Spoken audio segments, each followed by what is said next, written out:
Call to order the Wednesday, July 8, 2020 regular meeting of the Board of School Trustees. I must say it's good to be back, in the building. Item 1.02, the Pledge of Allegiance. If you'd please stand and join the board in the pledge. Pledge of Allegiance.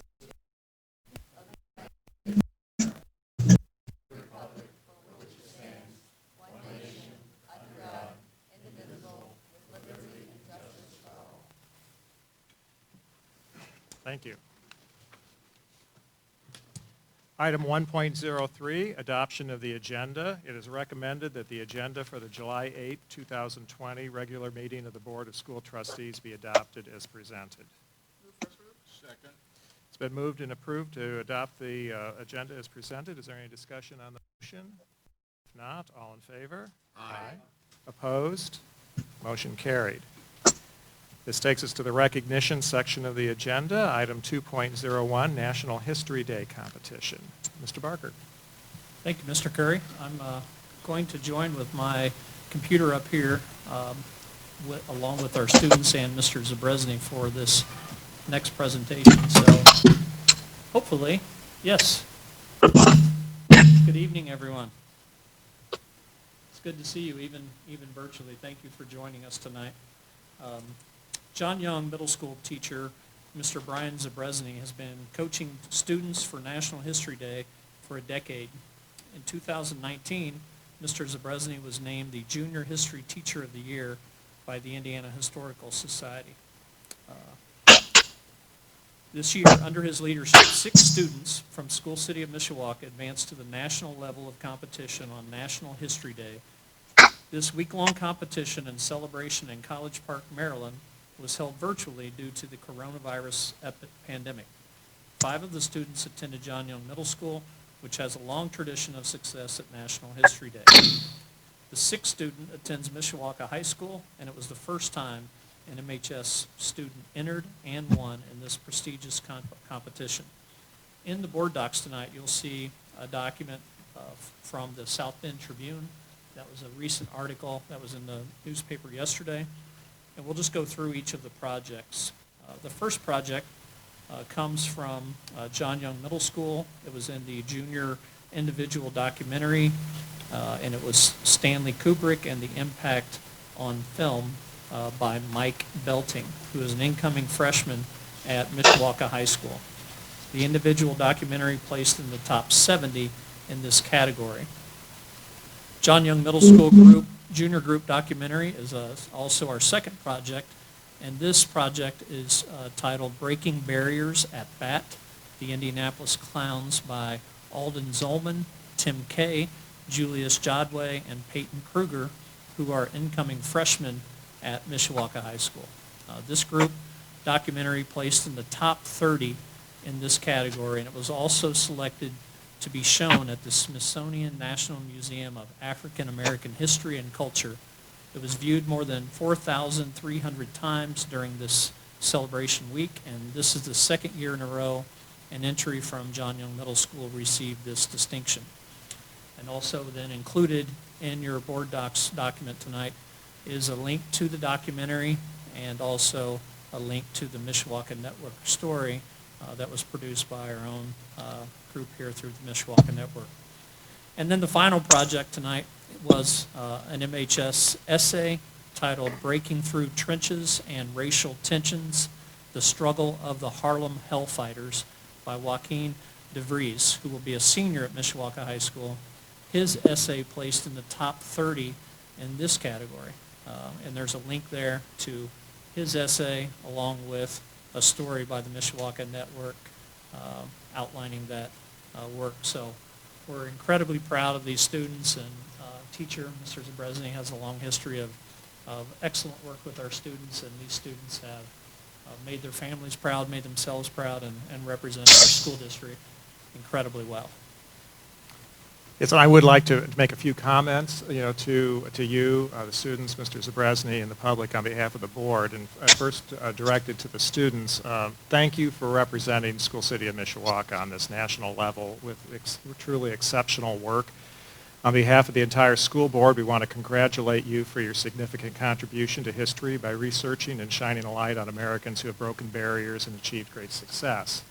And to you, Mr. Zabresny, congratulations on your continued success in the National History Day competition. You have an extraordinary track record of introducing our students to exceptional learning opportunities that give them a passion for learning about American history and learning from specific events that have had long-term effects on individuals in our society. And also congratulations on your recognition by the Indiana Historical Society as the 2019 Junior History Teacher of the Year.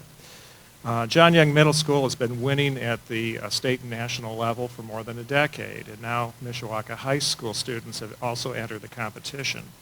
For the second year in a row, a documentary from a team of our students was showcased at the Smithsonian's National Museum of African American History and Culture. These projects illustrate the importance of studying history, not as a memorization of names and places and dates, but as dynamic events that shape individuals and our collective lives. By studying historical events in this way, we develop new and enlightening perspectives to help us identify and avoid the mistakes of the past, to better live in the present, and to lay a solid foundation for the future. So thank you for your participation in this truly wonderful and important work. Is there anything you'd like to share?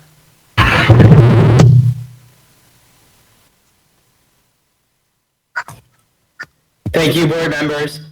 It's been a fantastic year with NHD at John Young and Mishawaka. We're so excited to get MHS students voluntarily joining and competing in this endeavor, and we look forward to more success in the future. As do we. Anything from the students? All right. Well, thank you for your contributions. Anything from the board? I just want to say, reiterate what you said, and that is, particularly in our day-to-day society as it is now, it is imperative that we know our history and understand it in its whole. And I just think this is far more important than a lot of people realize, that history is important. I can remember back when I was in school a long time ago, I looked at my history book, and in the preface was a saying, history teaches us that history teaches us nothing. And if anything, we need to change that. And knowing our history today will help us do that. Thank you, Mr. Emmons. Any? I would just like to say that, and I'm going to try and quote Winston Churchill, but I probably will do it wrong. I think he basically said that a country that doesn't remember its history has no future. And I think what's important here is that if we focus on history, we learn. And I know when I was in school, I enjoyed history. And I learned a lot. And what we don't want to do is make the same mistakes that we made in the past. And I think this is fantastic. Great job. Not only for the staff, but for the students. Very good job. I would say that for Mr. Zabriskie that for him and the kids that I've had go through, none of them made it to the level that these fellows have, so congratulations to that. But making history relevant is the most important thing, and finding the way into the students to be interested in it and do the work. Because it's a long road, it's not something that is done quickly. And so I would say that the fact that he can make it relevant and make it interesting and make it something that they want to do shows a lot about his character and his teaching skills, and he's a fabulous teacher, so congratulations. I'd like to reiterate that as well. You know, when I was in school, I also really, really enjoyed history, and I still enjoy history. You know, I was on leave for 8 weeks, and I spent a lot of time reading about actually the musical era in the 1970s, and so that's not an area that I've ever ventured into, but it was something I thought was fun, and I think this is really important that our students are taking the initiative to look at and learn about different pieces of history that aren't part of their personal history. These aren't things that they ever lived through. These are things that they're looking back to learn and potentially use that in the rest of their lives. And the fact that we're making the national, seeing the national level of competition is fantastic. And I'd just like to commend you for all your efforts and all your hard work, and we as a board are really proud of you. And thank you for joining us this evening. That takes us to item 2.02, St. Joseph County Cares. Mr. Barker. Thank you, Mr. Curry. St. Joe County Cares received a $5,000 grant from the Department of Mental Health and Addictions that helps supply self-care bags to School City of Mishawaka families during the COVID-19 school closure. Oaklawn and School City of Mishawaka staff were able to pass out 500 bags to our families on May 15th.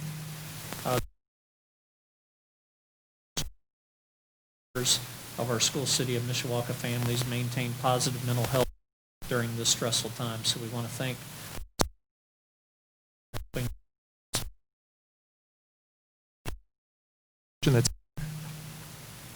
Well, on behalf of the board, we also want to thank you for making this possible. It makes a big difference to our families, and it's part of our community outreach and supporting each other, which is so essential during these challenging period. As is our next item on the agenda, item 2.03, Arby's Foundation COVID-19 Relief Grant. Again, Mr. Barker. This is our final recognition in this section tonight, but we certainly want to thank the Arby's Foundation. They have committed $500,000 to support every community where Arby's has a restaurant, including Mishawaka. The Mishawaka area Arby's team is proud to have selected School City of Mishawaka as a recipient of a $2,900 grant to support the efforts around childhood hunger. In total, the Arby's Foundation anticipates giving out nearly 200 grants across the U.S. And I'm not certain if anyone was going to be here. They are here tonight from Arby's, so we'd love to hear from you if you're here tonight.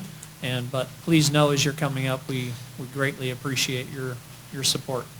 We have a microphone up front if you'd like to come up.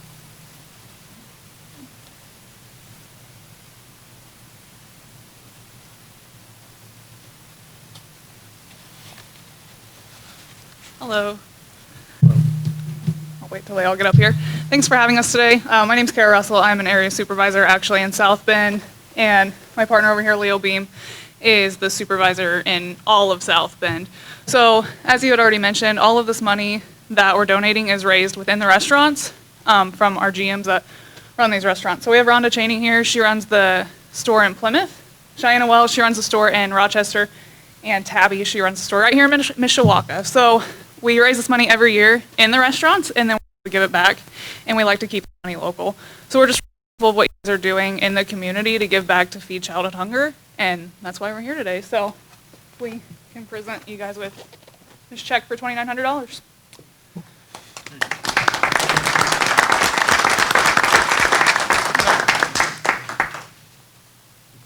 Well, thank you very much, and the support of to address hunger issues is particularly important now, and it was very important to us in navigating that during the shutdown. Absolutely. Thank you very much. Would you like to get a photo or anything? Okay. Nick, there's Nick. We'll do this. How about we stand maybe in front of the board here?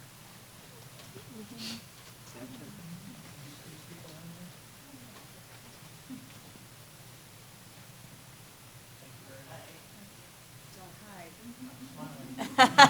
Are you sure? Show me around. Thank you. Everybody smile. Thank you. Thank you so much.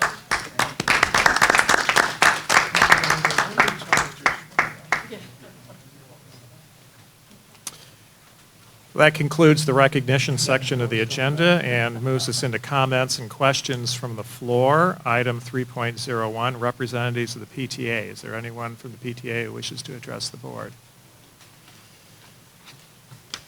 Item 3.02, representatives of school employees. Yes, Mrs. Foley.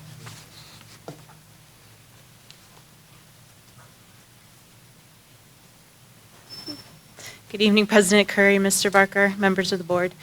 I just wanted to take a moment to express some of the feedback that I've been receiving this week. Teachers received a sneak preview of the information that Mr. Laban and Mr. Caldroni are going to be sharing with the board. And the reaction has been very positive, very grateful for what has obviously been a great endeavor. They know that right now not all of their questions can be answered, but they're very comfortable with where the direction that we're heading in, and they've been very grateful for the work that's gone into it. And just from a personal standpoint as well, I want to thank Mr. Laban and Mr. Caldroni, also Mrs. Hickle and Mr. Barker for keeping all of us in the loop. I think I've been in almost daily communication with at least somebody here, and that's been great. Teachers feel like their questions are being answered. And I'm in pretty regular contact with my counterparts in the districts in the area, and I wouldn't trade our relationship for anything. We're in a great place. I really feel a big part of this process.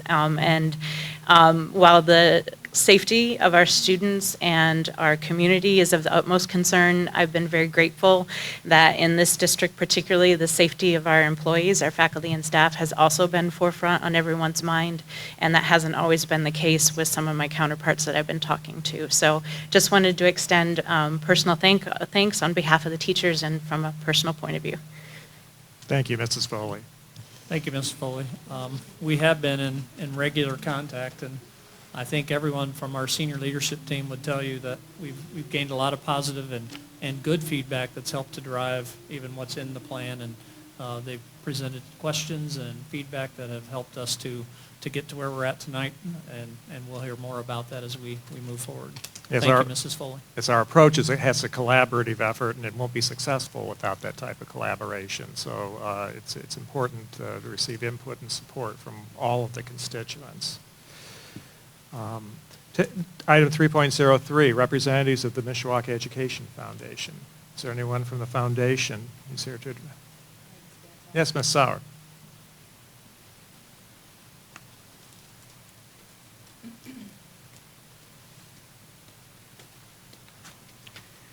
Good evening, President Curry and members of the school board.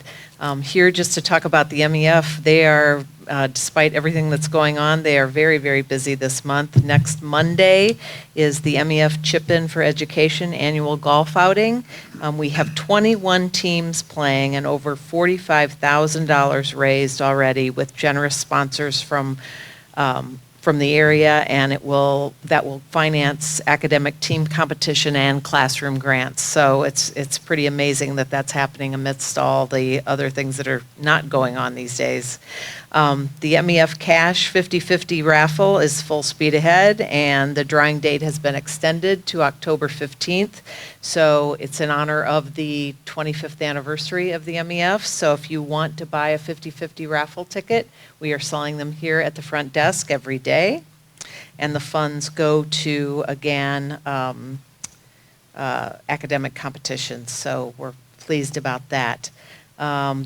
We are also still looking for raffle tickets, not raffle tickets, I'm sorry, I lost my place. We're also looking for auction items for the fall dinner. So if you have got any contacts that you'd like to help us with getting auction items for the fall Growing the Future dinner, that's going on right now as well.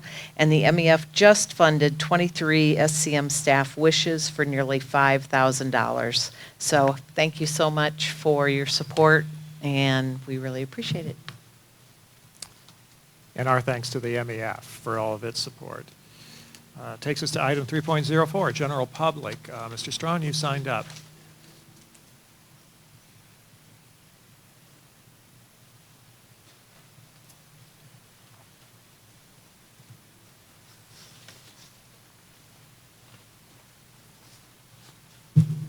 President Curry, members of the board, good evening, and thank you for this opportunity.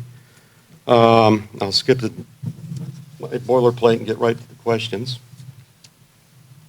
But first, I'd like to thank the persons involved in answering the questions I posed during the June 10th virtual school board meeting. But with regards to the night's agenda, item 6.02, update on the MHS traffic safety plan and other summer projects. The question there is, has our Yoder Construction Company completed the lock and door project at Mishawaka High School. Please provide the details. Either way. Item 8.05, Student Device Support Agreement. First, an observation, it's most refreshing to see an increased level of competitive response for this requirement. And the request, please identify the source of funds for this acquisition. Now to the two questions. Question one, is there a monetary penalty imposed upon the contractor for exceeding the time to repair time frame set forth in the contract? If so, please provide the details. Question two, is the contractor providing a labor and parts warranty on the repair action? If so, please provide the details. Item 9.01, recommendation to award intrusion and fire alarm detection. One question here. Are there currently or do you intend to install fire detection sensors in each bathroom at John Young Middle School and Mishawaka High School? Now for a rather lengthy list of general questions. Question one, the school city still subscribe to Forecast 5 analytics software? If so, could somebody please provide me the specifics of the software subscription? If school city still subscribes to Forecast 5 analytics, then please go to question two below. Question two, what specific ad hoc custom queries has School City of Mishawaka performed using Forecast 5 analytics software, and why hasn't School City shared the results of those ad hoc custom queries with the public? Question three, in the calculation of the MHS graduation rate, do you specifically exclude from the graduation calculation those School City of Mishawaka students who receive a certificate of attendance or a similar document? Question four, given the set of students in the graduating class of 2020, how many Mishawaka High School 2020 graduates were marked absent, either as excused or unexcused, for 10 or more school days? Question five, how many members of the MHS graduating class of 2020 are out-of-district graduates? In the MHS class of 2020, what number of out-of-district students are graduating with some form of an honors diploma? Question seven, can students who are assigned alternative education receive an Indiana Department of Education high school diploma? If so, please briefly explain how. And lastly, question eight, has School City of Mishawaka considered publishing a consolidated recurring minimalistic annual report to include academics, athletics, and fine arts accomplishments? This is similar to the one Mr. Huppert verbally presented to the board on athletics some time ago. And if you need help on that, you've got your first community volunteer. That concludes, and I apologize for Mr. Ross. I know he's very busy. You'd probably be tasked with some of these, John. Sorry. That concludes my remarks for this evening. Thank you for your time and attention. Thank you, Mr. Strawn. That takes us to the consent agenda. Item 4.01, approval of the minutes of the June 10, 2020 regular meeting of the Board of School Trustees. It is recommended that the minutes of the June 10, 2020 regular meeting of the Board of School Trustees be approved as presented. Item 4.02, approval of bill warrants and payroll. It is recommended that the bill warrants and payroll in the amount of $5,977,445.65 be approved for payment from the appropriate funds. Item 4.03, approval of financial report. It is recommended that the board approve the financial report dated May 31st, 2020 as presented. Item 4.04, approval of the consent agenda. It is recommended that the Board of School Trustees approve the consent agenda as presented. Been moved and seconded to approve the consent agenda as presented. Is there any discussion on the motion? If not, all in favor? Aye. Opposed? Motion carried. We're now in the Vision Initiative section of the agenda. Item 5.01, Plan for Reopening of School City of Mishawaka Schools. Mr. Barker, Mr. Calderon, and Mr. Laban. Thank you, Mr. Curry and members of the board. Following the release of In-Class, which was Indiana's return to a reopening of schools plan, and in partnership with the St. Joe County Department of Health, School City of Mishawaka is proud to come before the Board of School Trustees to present our roadmap for reopening 2020 plan. The roadmap will continue to be reviewed and revised to reflect the most up-to-date health guidelines of local and state officials.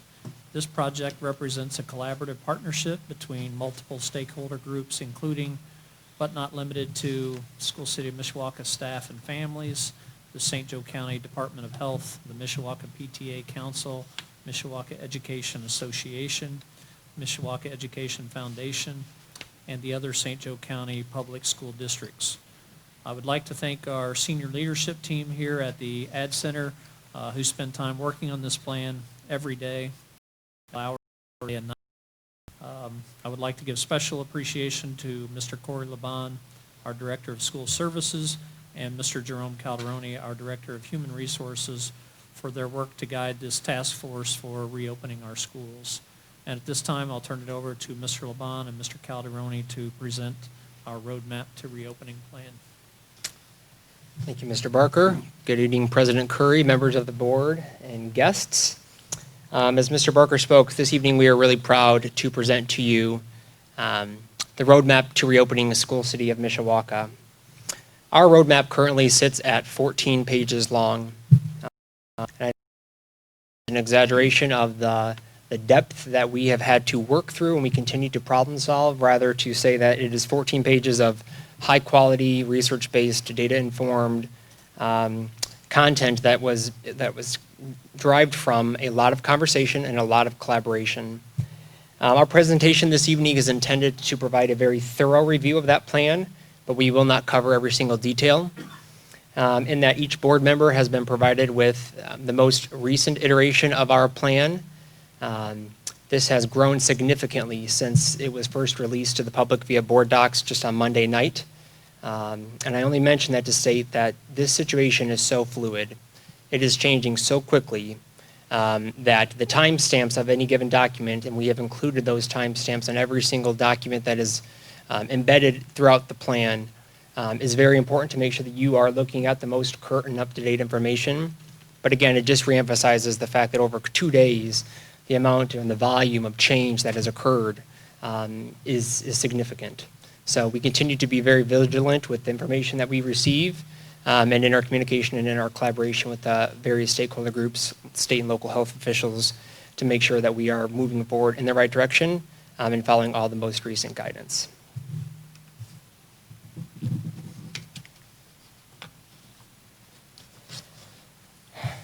There is an understanding that education as we know it will be changed tremendously in numerous unprecedented ways. We recognize that there are immense challenges ahead of us, but in these times of uncertainty, School City of Mishawaka remains committed to prioritizing the following: healthy students and staff. We're really proud of this, and I think Mrs. Foley probably spoke to this the best. The prioritization of safety and well-being of our students is always number one. But we recognize that without the healthy and well-being of staff, we're unable to provide quality education and opportunities to our students. Beyond that, we care deeply about our staff. We work tirelessly with them and alongside them, not because we have to, but because we want to, and because that's the model, and that's what we hope to communicate message-wise, is what is our philosophy at Mishawaka. We value you, we see you, and we're partners in this process. And so that is the first guiding principle for our plan. The second is healthy classrooms, making sure that we have implemented safety measures and preventative measures that ensure a safe learning atmosphere for our staff and for our students. Healthy buildings, creating a safe physical space, healthy policies, creating a culture of health, safety, and shared responsibility. We're going to talk a lot about that this evening. Healthy schedules and healthy activities, including both co-curricular and extracurricular activities, athletic events, and fine arts. We've talked a little bit about collaboration, but I want to take a couple of minutes to actually highlight some of those collaborative efforts and the partners that have been part of this process with us. It is no secret that we were very intentional in the pursuit of collaborating with both the St. Joe County Department of Health, and through that we were able to initiate a collaboration amongst 3 other St. Joe County school districts, including Penn Harris Madison, John Glenn, and South Bend Community School Corporation. We recognize that as the big public entities of the county, it served us all well to be aligned on several big items. We all follow the same guidance recommended by the St. Joe County Health Department, and so putting those things in place and being on the same page as far as facial covering or expectations for arrival and dismissal was important to all of us, and was important that we served our communities well in that regard. Continued partnership with the County Health Department. We're really pleased with our collaboration. We were able to bring in representatives from many of our schools, whether they were PTA presidents or members at large, to bring them in, have them look over our plans, give us feedback from their perspectives. Likewise to the Mishawaka Education Association, we're so grateful for our ongoing partnership with Mrs. Foley and the executive board. And again, we're able to bounce ideas off of them. Where are our gaps? What are we missing? What do we need to be more cognizant of? What did we not think about?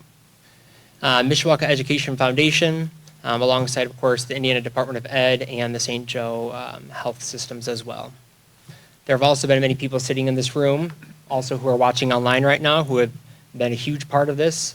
This plan has been hours upon hours of work, and I don't say that to say that any credit or recognition is due to us who are standing up here tonight, because it could have been many people who could take this podium tonight and talk about their efforts towards this plan.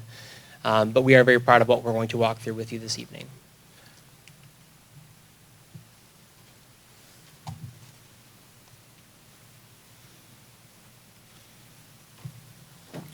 Good evening. To continue on our evening, I think this hits the hammer right on the head. Your voice matters, and that's what's important. That's the message we've tried to get across to our faculty and our staff members, to our families, and all our stakeholders that have a sincere interest in School City of Mishawaka and the future of our schools opening up here in a few weeks. Let me just say a couple things, though. Throughout this process, we have been valued the voice of many different stakeholders over the past few weeks. There's a statement out there that says the human voice is the most perfect instrument of all, and we believe that. That's important to us, because putting a plan like this together can't be done by 2, 3, 4, 5 people. It's got to be there's got to be collaboration, and that word has come up several times tonight, but that's true. That's how important it is in putting a solid program together. Having the opportunity to collaborate with our building principals and leadership teams through MEA or MEF, our teachers from our elementary and middle school level and secondary levels that we met with the other day, and obviously, as Corey mentioned, other corporations. To come up with that idea and involve other corporations in that planning of looking at some of the big rocks that were out there that we all wanted to be similar on was great idea from Corey and Mr. Barker. So I think that has gone awfully well.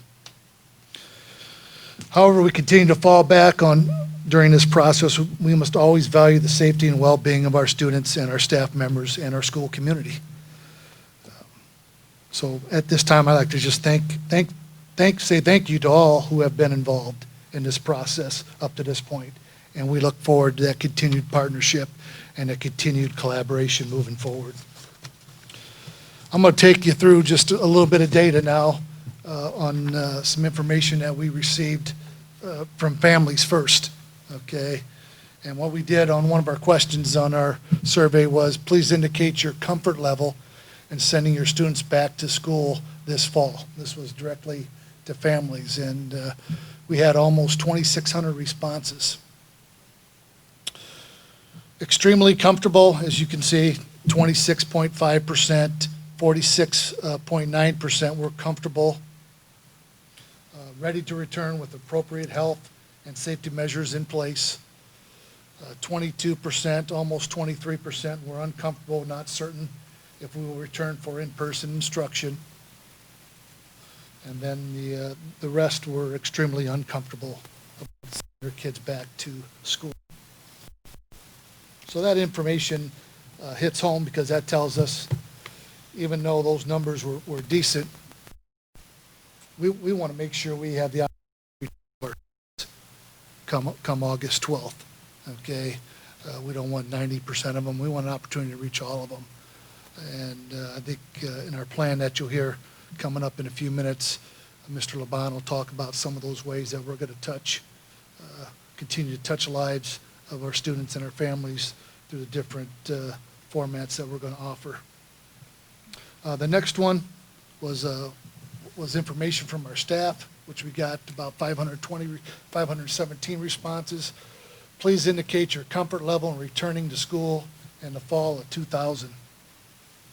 And at that time, 67, a little bit over 67% were comfortable with coming back. And another 24% were extremely comfortable. So that number at that time, and I know there's a lot of things that fall in when our staff was filling out some of these applications, okay, and we understand that. But our reasoning behind this was to really find out the true measure of how you feel, okay? Because I think everybody, truthfully, probably has a little anxiety and concern about coming back full-time. I'm sure a lot of our staff members feel that way. So allowing us to get this information allows us to continue that dialogue, that collaboration, to find out what are they truly worried about. And then it's our job to address those concerns from our staff. Up next, they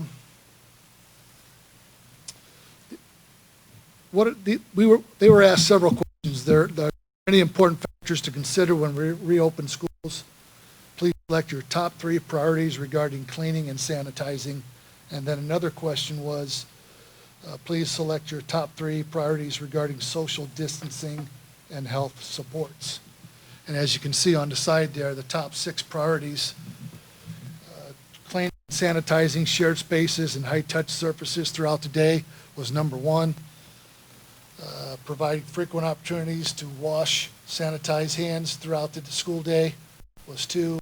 A nightly cleaning and sanitizing of all our spaces within our buildings and classrooms was number 3. And I can tell you, we'll make sure these things happen, okay? And our staff members will make sure these things happen. And I know our custodians and maintenance crew, I mean, they're taking care of our buildings. I haven't been inside some of our buildings this week, but last week I was inside several buildings, and they're looking good. And Mr. Faulkner and his crew are doing a great job. Requiring daily wellness self-screenings. You know, I know that's a big concern out there to some teachers and some families. You know, how is that screening going to take place? And our expectation is going to be that at home before they come to school, both faculty, staff, and students. Teachers to do some things that are probably uncomfortable, okay? But I think they understand the true value of this, and removing and arranging their classroom so that we can be socially distanced, okay, and allow kids to not have to wear their mask at all times during the school day or during that period of time.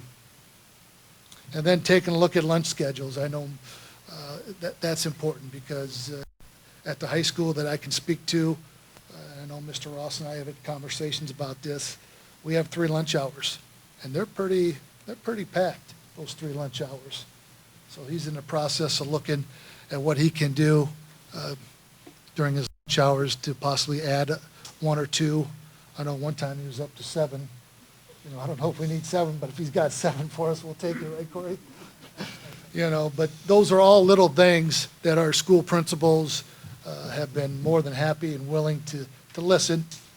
And some of these things aren't easy, okay, but they understand the importance. And I know, being part of School City of Mishawaka for the number of years I have been, our people will step up. Okay, had 3 conversations with teachers today, this afternoon, and one of them's really scared, and another feels very good about coming back, and the third one was up and down, and some of the questions they have, I could not supply answers for at this time, but I said, as soon as we have those answers, you know, we will share them, and we'll continue working together, and you know, we'll continue providing leadership in this area for our school community, our students, and our staff members. So, thank you.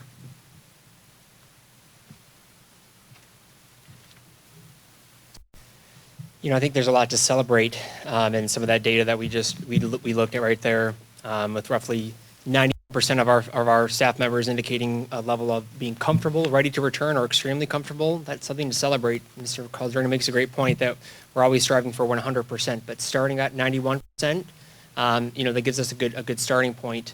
To the staff members that indicated a level of extreme or just general uncomfortability, we were intentional about engaging with those individuals, and so we set up 2 separate focus groups that occurred earlier this week, in which we went to those people directly, whether it was based on how they responded to that question or comments that were made, not in a negative or a punitive way, but rather we wanted to better understand what those concerns were and how we could proactively and work together to overcome them.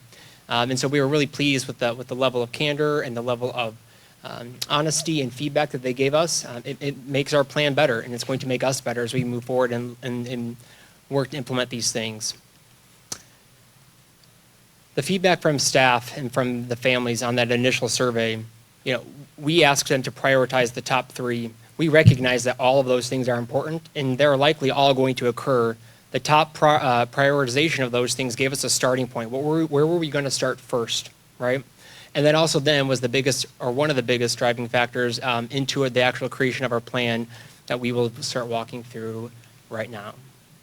Each of those guiding principles that we walked through a couple of minutes ago represent a section of our plan.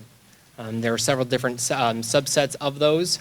The first thing that we're going to walk through, and that you will see as well, all of the visuals, all of the graphics, credit goes to Mrs. Jen Smith. She's been working very diligently alongside of us to make sure that we not only put forth a plan that is quality content, but it's appealing. It looks like we're ready to go, because we are, and that's the truth. And so what we're pleased with this visual table of contents is that it gives parents a starting point. Our hope is that it is enticing enough to where they continue to read. We recognize that 14 pages is a lot for anybody to read, but it's worth the read. It will ensure that they're well-educated and well-informed in picking the student learning option that best serves their student and their families, and that we have a great start to our school year. We recognize that above anything that could potentially be in this plan, one of the most important things is that we are prepared to support our students and our staff and their social, emotional, and mental health. There are going to be immediate and long-term impacts of this pandemic, and we have to be prepared to support them through that. Some of this content that is included in this section here talks about just general education for our families, right? We don't want to make any assumptions that any individual parent or family or student understand what proper care of a facial cover or a mask looks like. They may not. I don't know if I would prior to going through this process. So we wanted to be intentional about providing that type of support. Likewise with setting our students up for success. I get emotional when I talk about this, and I do every time that we do this because I have a young daughter myself who will be in first grade next year. And I think about her going back to school and what this will look like for our students. What I am confident about is that our plan and our staff will step up. And this is this isn't going to be the year of COVID or the year that we're feeling all of these implications. This is going to be another great year at School City of Mishawaka. I know that without a certain, a doubt in my mind. But setting our students up for success, this has to start at every level and involve every single person, right? We understand that things inside of this plan may not resonate with every single person. We understand that. We know that. What we do ask and what we hope of our parents and our community members is they take the opportunity to read this thoroughly, to become educated, to become informed. Maybe they do that, or we would encourage them to do that once their kids go to bed, right? You do that out of the house. And whether you agree or you disagree, that when we come back and we're interacting with our children, that we sell this. We make it exciting. We get them hyped up for this, right? Well, let's go buy a mask. Let's put a sticker on your mask. There are going to be real barriers for our students as they enter, and we've worked very diligently to overcome as many of them as possible, but it will be a different experience for them for a while, right? We want to make sure that we are supporting them and supporting our parents and how they do that right from the get-go. The last thing on this section here that I wanted to emphasize was the frequently asked questions. We have yet to release this document. Why I take a moment to talk about it was because we were very thorough in our analysis of the first survey and the data and the information that we received, and that the questions that were most commonly asked are going to be represented on that FAQ document. Likewise with the comments. We take those things seriously. We don't solicit input and feedback from stakeholder groups just because it's something that you do. We take that feedback and we act on it. We reflect on it. We make sure we're prepared to address and speak to all of those concerns. So that frequently asked questions document will be released, and it'll be updated regularly based on social media and questions or comments that are being made, and to make sure that we can, as proactively as possible, address and reduce concerns or frustrations as we move towards reopening. One of the big components of the healthy classrooms is about the facial coverings. This is one of the components that we partnered with the St. Joe County Department of Health and the other school districts as far as what does that look like in our buildings, right? Where we are right now is that the expectation is that every staff member and every student will have a face mask or a facial covering on their persons at all times. There will be opportunity, or there will be times in which they will be required to be in those masks when the 6 feet of physical distance cannot be safely and responsibly maintained.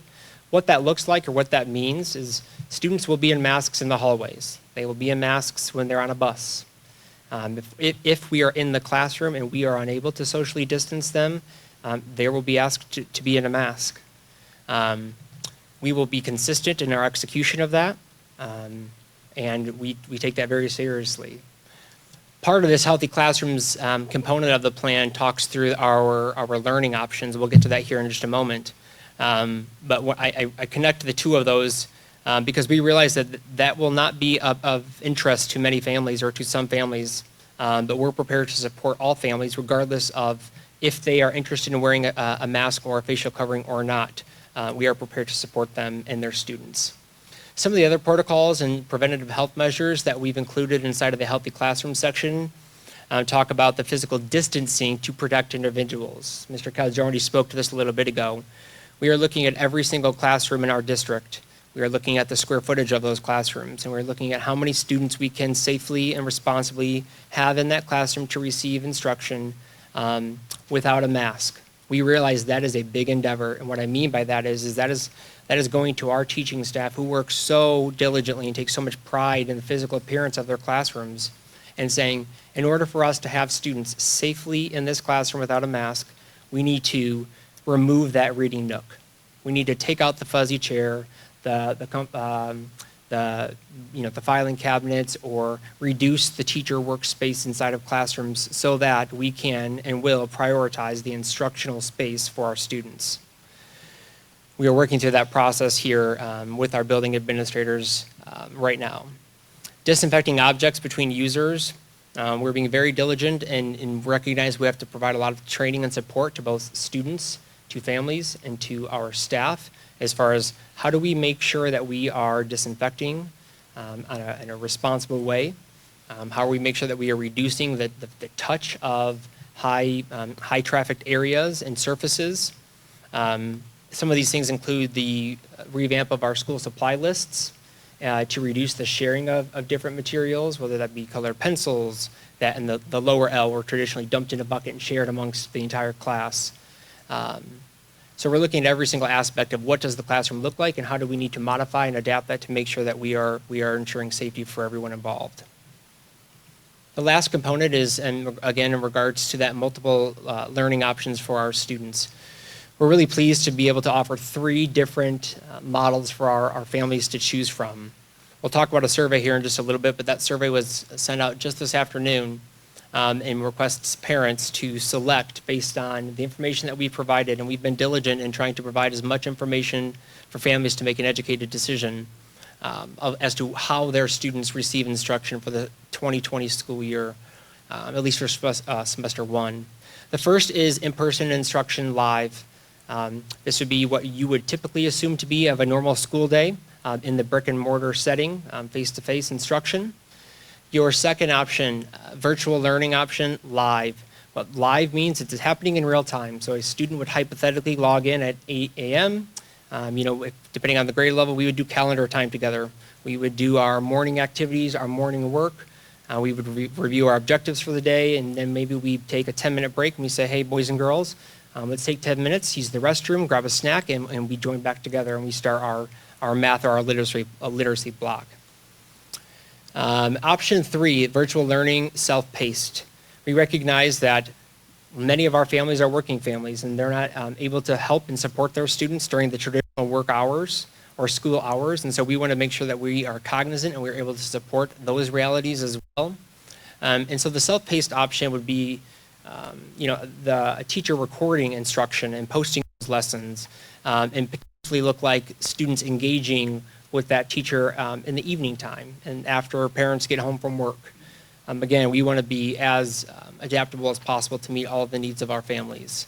So again, we're really pleased with the 3 options that we're able to offer. There's a lot of literature and content that will be provided and embedded inside of the roadmap itself for parents to review, again, with the intention that they're able to take that, make an informed decision that best serves their families, and then they'll communicate that intention to us via the survey that was sent out today, and that is due next Tuesday at 11:59 p.m.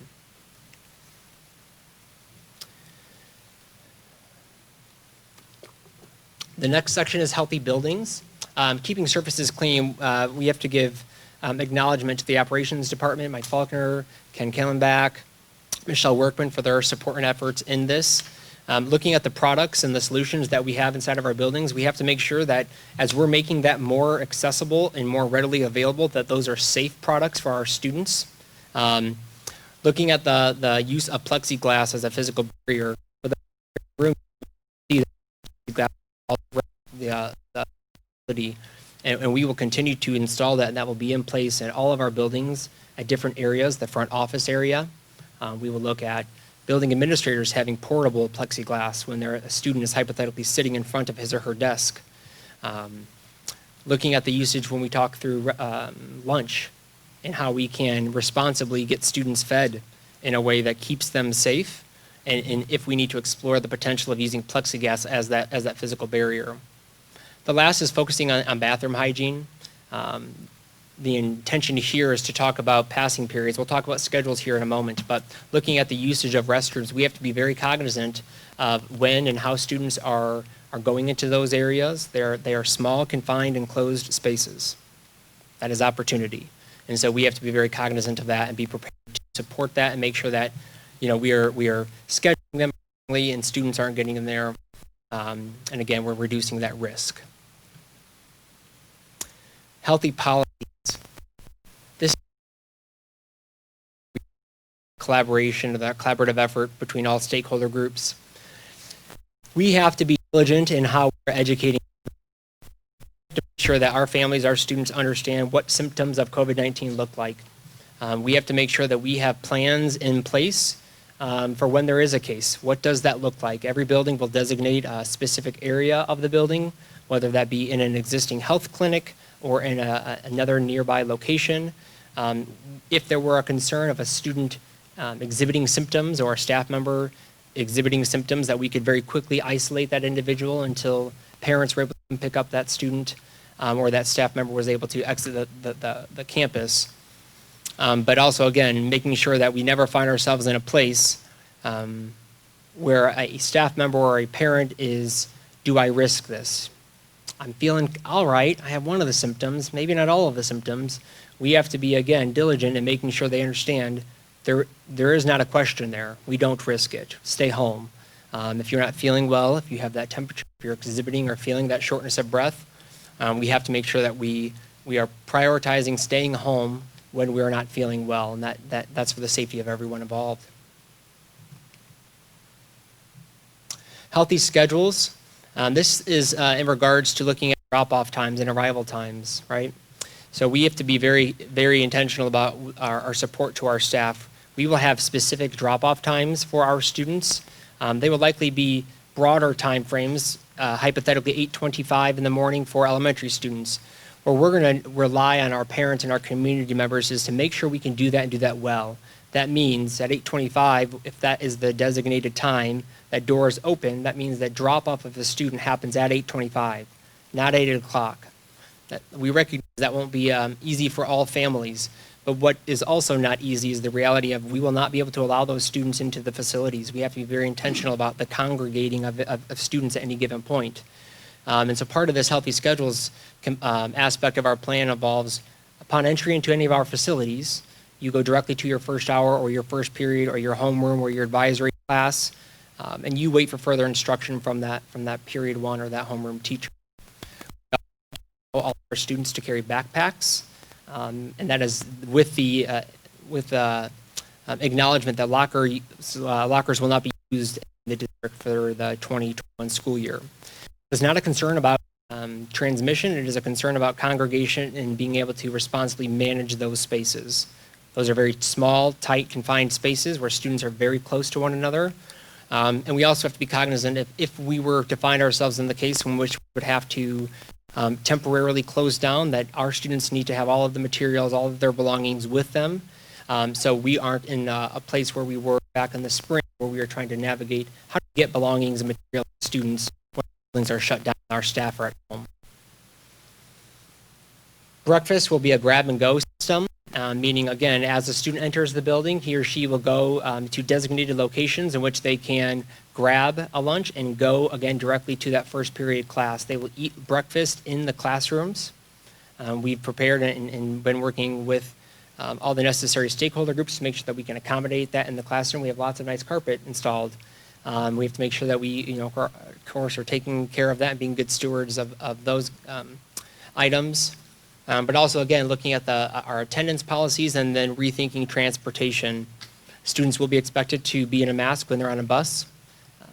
We will be very strategic in the formation or the placement of students when they're on that bus. There are different options there, and we will look at that based on the number of students on any given bus and the individual needs of those students.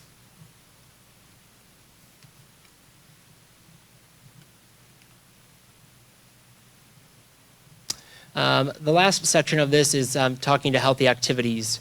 We're looking at recess. How do we responsibly provide the opportunity, which is so important for all of our students, the opportunity to go outside and run around? So we will be putting forth a zoned policy in which students will have designated times at the elementary buildings that they can get outside and, again, get that energy and that exercise.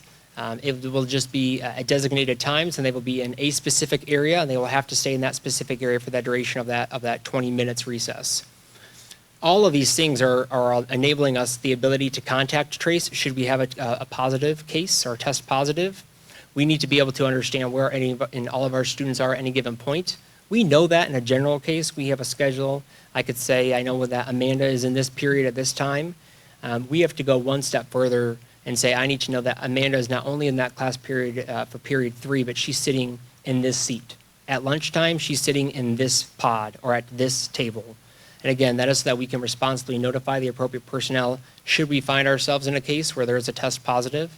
We can very quickly contact the St. Joe County Health Department and make sure that we understand the next steps and what that looks like. But contact tracing will be a very large part of that. One encouragement about that type of system is we've all seen guidance that suggests across the board 2 to 5 days closure anytime that we would have an individual that would be test positive in one of our facilities. in collaboration with the St. Joe Health Department, we would take an incremental closure approach, meaning we would very quickly assess the situation, evaluate who was in contact with that individual. And again, that's where that contact tracing comes into place. But then we would start at the classroom level. Perhaps it would be the consideration, depending on the many different factors, and after the analysis of those things, we close a classroom. Or then we move to potentially closing a grade level, or a hallway, or a wing. We would take those incremental approaches with the support and in collaboration and direction from the health department before we would immediately jump to closing an entire building. If that would be necessary, that would be the direction or guidance from the health department, of course, we would do that right away. But again, we have to recognize that all of these put additional barriers and stressors on families. So again, finding that fine balance that we can build confidence and a level of comfortability that we're doing things responsibly, but also reasonably as well. Many of the things here have already been released, and what I say by that is, Dean Huppert and Mishawaka Athletics have released their return to play guidelines. We've been working very closely with Mr. Matt Brown and the Fine Arts reopening plan. Likewise, to before and after school programming, Growing Together Preschool, Head Start, Compass Club. What does that look like for our students for next school year? And so we will continue to collaborate with those leaders of those programs. And again, our plan and the intentions for all those things will be updated in our plan as quickly as possible. A couple of other things here. We wanted to make sure that everyone understood how to get to some of the resources or the information that we've talked about.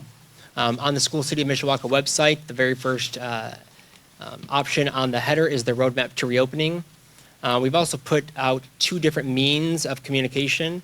If parents, staff members have questions, we would encourage them to contact us at reopeningscm@mishawaka.k12.in.us. We're estimating a 24 to 48 hours response time. We also recognize there will be more urgent instances in which families need an answer at 9:30 at night. That could be our reality here. And so we've also put forth that hotline number of 254-7719 in which they can expect a response within 24 hours, ideally sooner than that as well. I referenced finally here on your far right, the survey, again, that was sent out this afternoon. We are going to use that information to help inform what programming looks like for next year. It is our hope and our desire that we are able to match and meet the needs of our staff as well. So better understanding if a certain individual feels as though he or she is at high risk or in that high vulnerable category, that we can recognize that and meet them in that reality and say, we would associate you exclusively with a group of students that have indicated that they are going to pursue the virtual learning option, whether that be live or the self-paced option.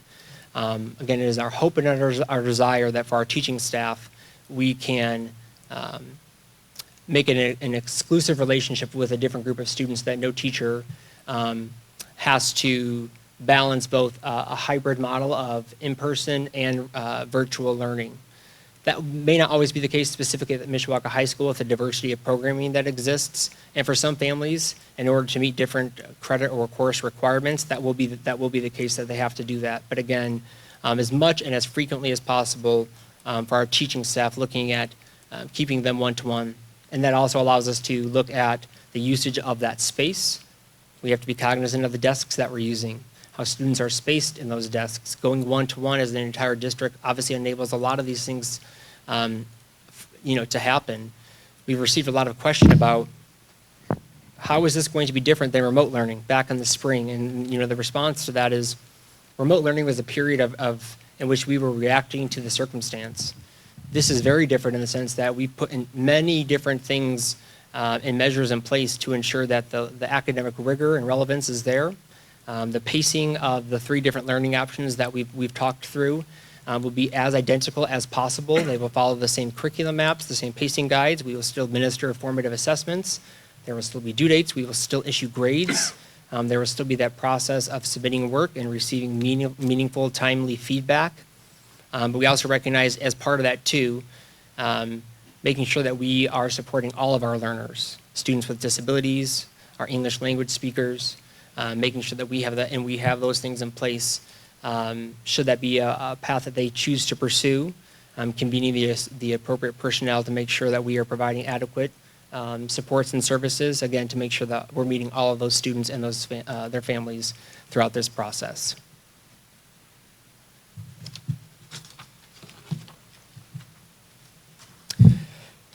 So with that, it is recommended that the Board of School Trustees approve this initial draft of the SCM Roadmap to Reopening 2020 plan with a provision that allows SCM administration to amend the plan as needed to comply with local and state health guidelines, with the board ratifying those actions at a later date. Move for approval. Second. It's been moved and seconded to approve the recommendation. Is there any discussion on the motion? I would first, sorry, would you like to go ahead? No, you can go first. I would first like to thank Mr. Calderoni and Mr. Laban for that presentation and their work. You know, as I think back to mid-March and hearing the term social distancing for the first time, and at first trying to say, you know, understand what does that mean? The first time that I heard it to where we are today, where so much of our lives have been changed, obviously, and you can see the work that's gone in to this presentation. I not just the presentation, but the work behind the presentation to create this plan. At the beginning of last school year, you know, this is now the start of my second year here, but at the beginning of last school year, I challenged our staff with 2 questions, and they were, why do you do what you do, and is it obvious to others?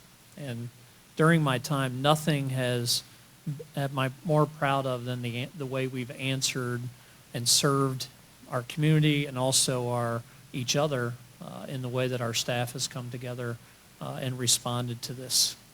I just couldn't be more proud.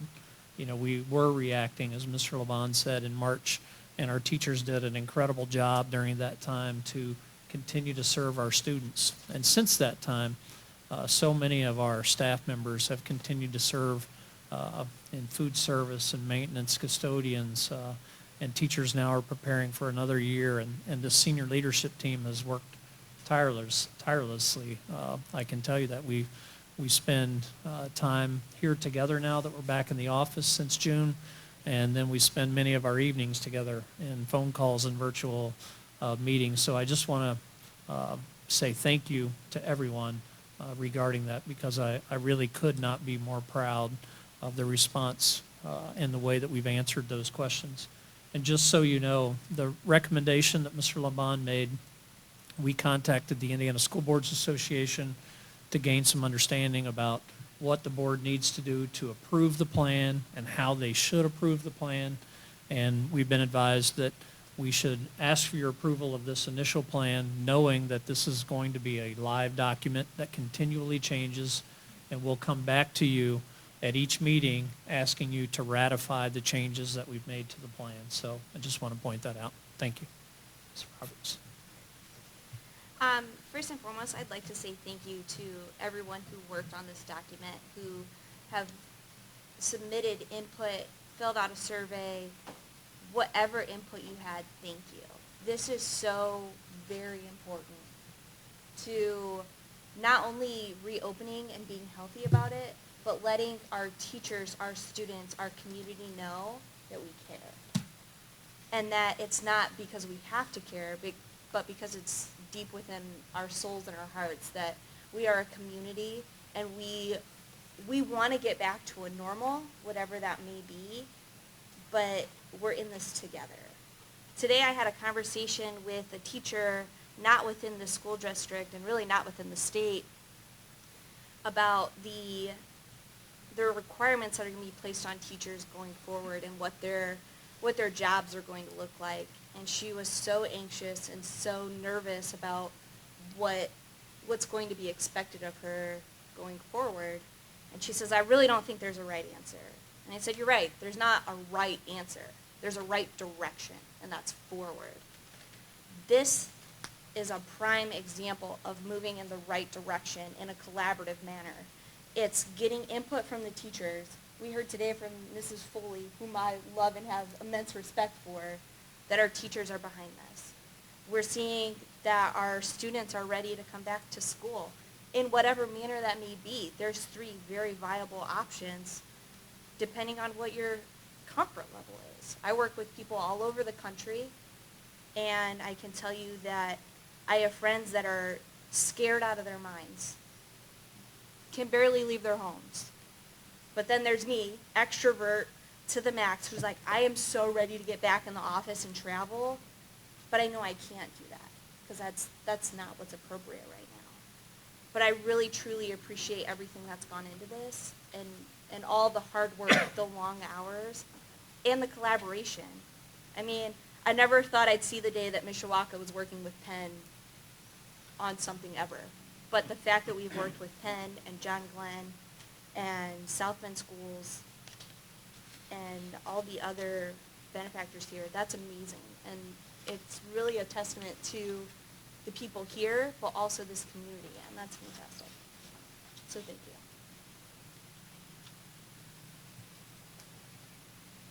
You want to go next? Well, yeah, I would like to say that I've got a lot of moms and dads that work for me that they want they want their kids to go back to school. They're anxious, so this is good.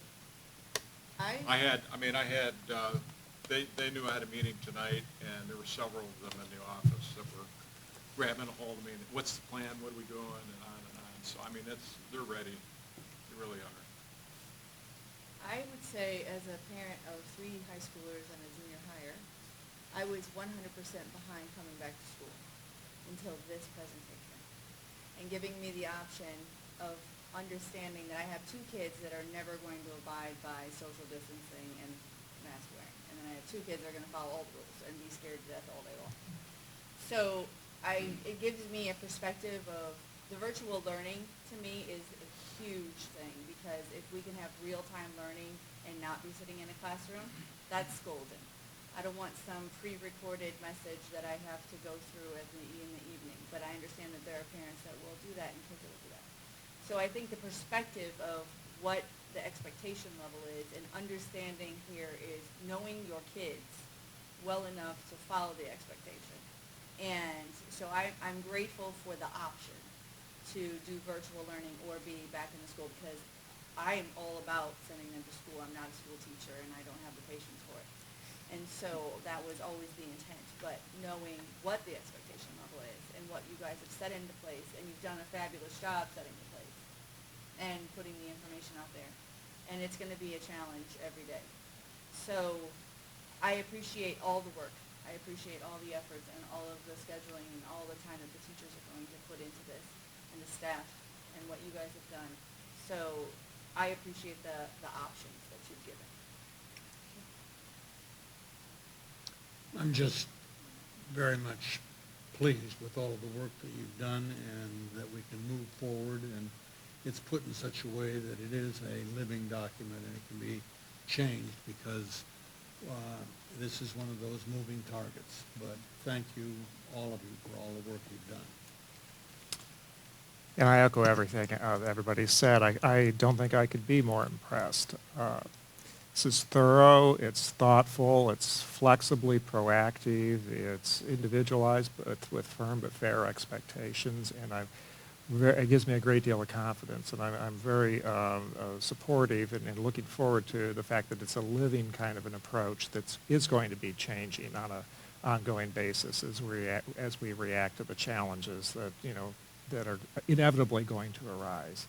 It gives me a great deal of confidence, and thank you very much. Thank you. All right. In that case, we'll move into the reports.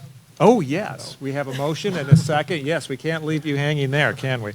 We have a motion and a second. Any further discussion on the motion?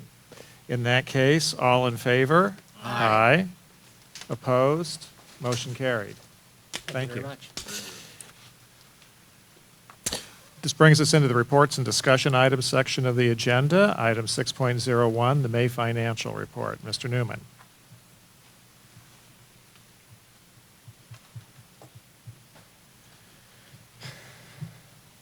Thank you, President Curry. Bruce, can we go to the other document?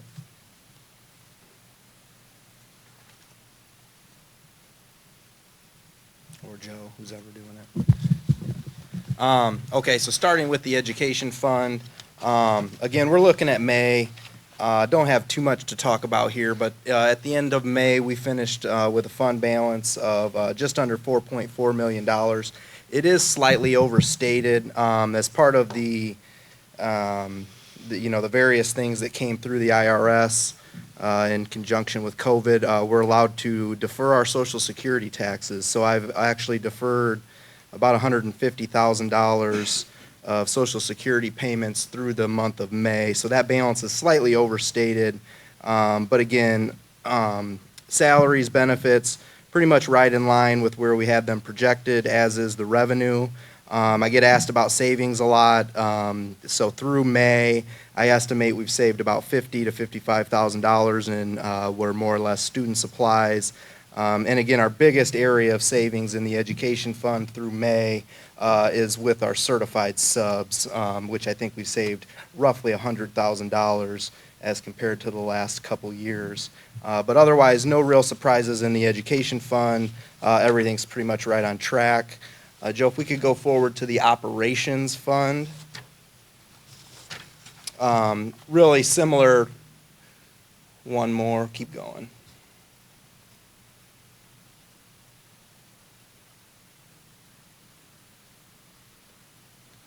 One more. Operations fund, very similar. Again, there's the cash balance is overstated just slightly because of the deferment of those Social Security taxes. But again, salaries and benefits pretty much right in line with where we would expect them. Again, the revenue, largely the only revenue at this point in the year is the transfer from the education fund. We'll get into June when we talk. We'll talk about June when we get to that month at our next board meeting. But again, savings in this fund, certainly we saved on fuel for transportation. We saved some money on employee costs as we weren't doing any after-school trips, so those monies weren't paid out. Some slight savings in our utilities as compared to last year. Again, fund balance just under $2 million, pretty much right where we would expect it to be, with the exception of some of those saved dollars. Again, the big change for the operations fund occurs in June, and we'll talk about that next month. I did want to speak on the school lunch fund. Joe's one more fund down. You could scroll down. So we have some timing issues going on in the school lunch fund. At the end of May, our cash balance had decreased over $173,000 from our January 1st cash balance. But I wanted to point out that for the month of April, what showed up in terms of our federal reimbursement, that was the March lunch and breakfast reimbursement through March 13th, which was the last day we had students in school. And what you're seeing here, the $59,000 in federal reimbursement that showed up in May, is for the pandemic reimbursement when we went to feeding, but basically from March 16th through the 31st. So typically at the end of May, we would have April reimbursements in here, but again, due to some timing issues, that money hasn't come yet. It comes first week of June. So if I add in what I typically would receive in the month of May, which would be my April reimbursement, I'm pretty much at a break even. I'm right at about $5,000 less than what we were in January. So again, that number, it's not actually as bad as it looks there at the end of May. So again, we're running about a break even in school lunch through May.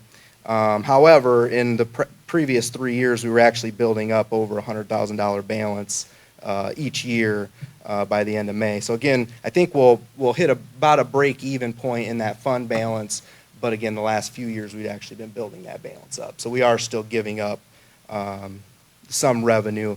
It's interesting because our overall revenue, again, if I account for that April reimbursement, is down about $100,000 or about $50,000, but our food supplies is also down about $50,000. So again, going back to that sort of that break-even point. Really, that's all I had to talk about. The health insurance fund, which would be the last fund on this document, Joe. We ended the month of May with a positive balance of $370,000, which is, again, that's getting up there. So again, the self-insurance fund has performed nicely, as we would expect, because there were obviously a lot less surgeries, a lot less doctor's visits during those months where there were no elective surgeries. However, the fund is continuing to perform well, at least through May 31st. June, we started to see claims shoot back up, but we'll talk about that next month. And then lastly, if we could just go over to the other document, Joe. Or is it Bruce? It is Bruce, isn't it? Thanks, Bruce.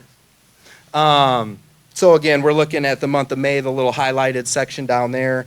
Our revenue is actually down compared to last year, again, as expected after our student count came in a little bit lower than the previous year. And then our expenses, at least on this document, appear to be slightly down. But again, I deferred a total of about $180,000 between these two funds, which will get paid out later. So again, the cash balance is slightly overstated. But again, we're still following that same trend line of about roughly $1 million.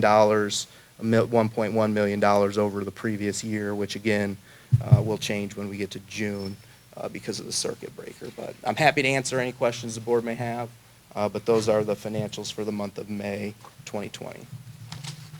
Are there any questions, Mr. Newman? The only question I have is the funds that we get from the CARES Act, which fund does that go into? It goes into its own fund. Okay. So we have a lot of funds, and if you go back to the financial report document that gets approved in the consent agenda, there's a document that lists all of our funds. Sure. The only funds we go over here are taxable Sure. major funds. So, thank you. Thank you. Item 6.02, update on the Mishawaka High School traffic safety plan and other summer projects. Mr. Faulkner. Yes, good evening, Mr. President, Mr. Barker, members of the board. Just a quick update here on some of the school city projects that we've got going on. The long list of projects is actually going to be quicker to talk about because the details of those projects are actually getting, we're getting some of these things completed, so the details are actually going to be fairly quick. So I'd like to start off with the big project, the Mishawaka High School Traffic Safety Project. So if I can direct you to the Indiana Homewood Lot 1, that lot is complete. It's got its sub-base asphalt down, and we are landscaping that as we speak, and the final surfacing is going to be complete this Friday with striping next week. Lot number 2, which is the southwest corner of Indiana Avenue, everything is complete in that lot, and they're ready to lay the sub-base asphalt this coming Friday as well. There are a few, and that also encompasses the Indiana entry lane there coming into that parking lot. So landscaping in that area is actually ongoing as we speak.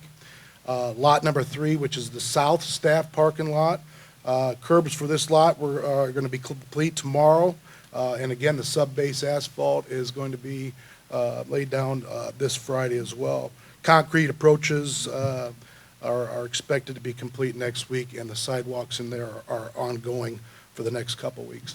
The main drive, the U drive, the grand entry drive, all curbing in this area is complete around the perimeter, and landscaping and sod has been going in, if you had a chance to see that.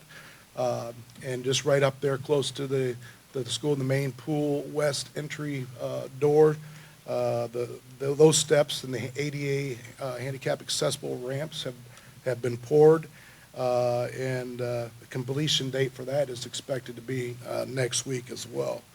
And then they're going to start working on the grand entry signage out front there on Indiana, and that's expected to be complete next week as well. The Gernhardt improvements on the east side, sod irrigation, landscape is all complete, and the only thing left to do there is button up that little corner there on Gernhardt and Linkaway, and the new drop-off lane that we have the sub-base asphalt down. So that final surfacing will go on Friday as well. Phases 8 and 9 consist of the Lincoln Way sidewalks in the courtyard out front of the high school. All the landscape light poles, the old Mishawaka sign, trees have all been removed. The existing front door granite steps, we wanted to reposition those because they were a little off kilter, and they were holding water, and so it was a safety issue. So we asked them to reposition those granite steps, only to find out there wasn't a footer poured underneath it. So we pulled those steps out completely, put a new footer, new foundation underneath, and those are expected to be put back in tomorrow. And once those steps are put back in, we can start finishing off the sidewalks in that courtyard. We do have some sidewalks poured on the west side, but we left room on that east side so we can get in and out of there to work on particularly those steps.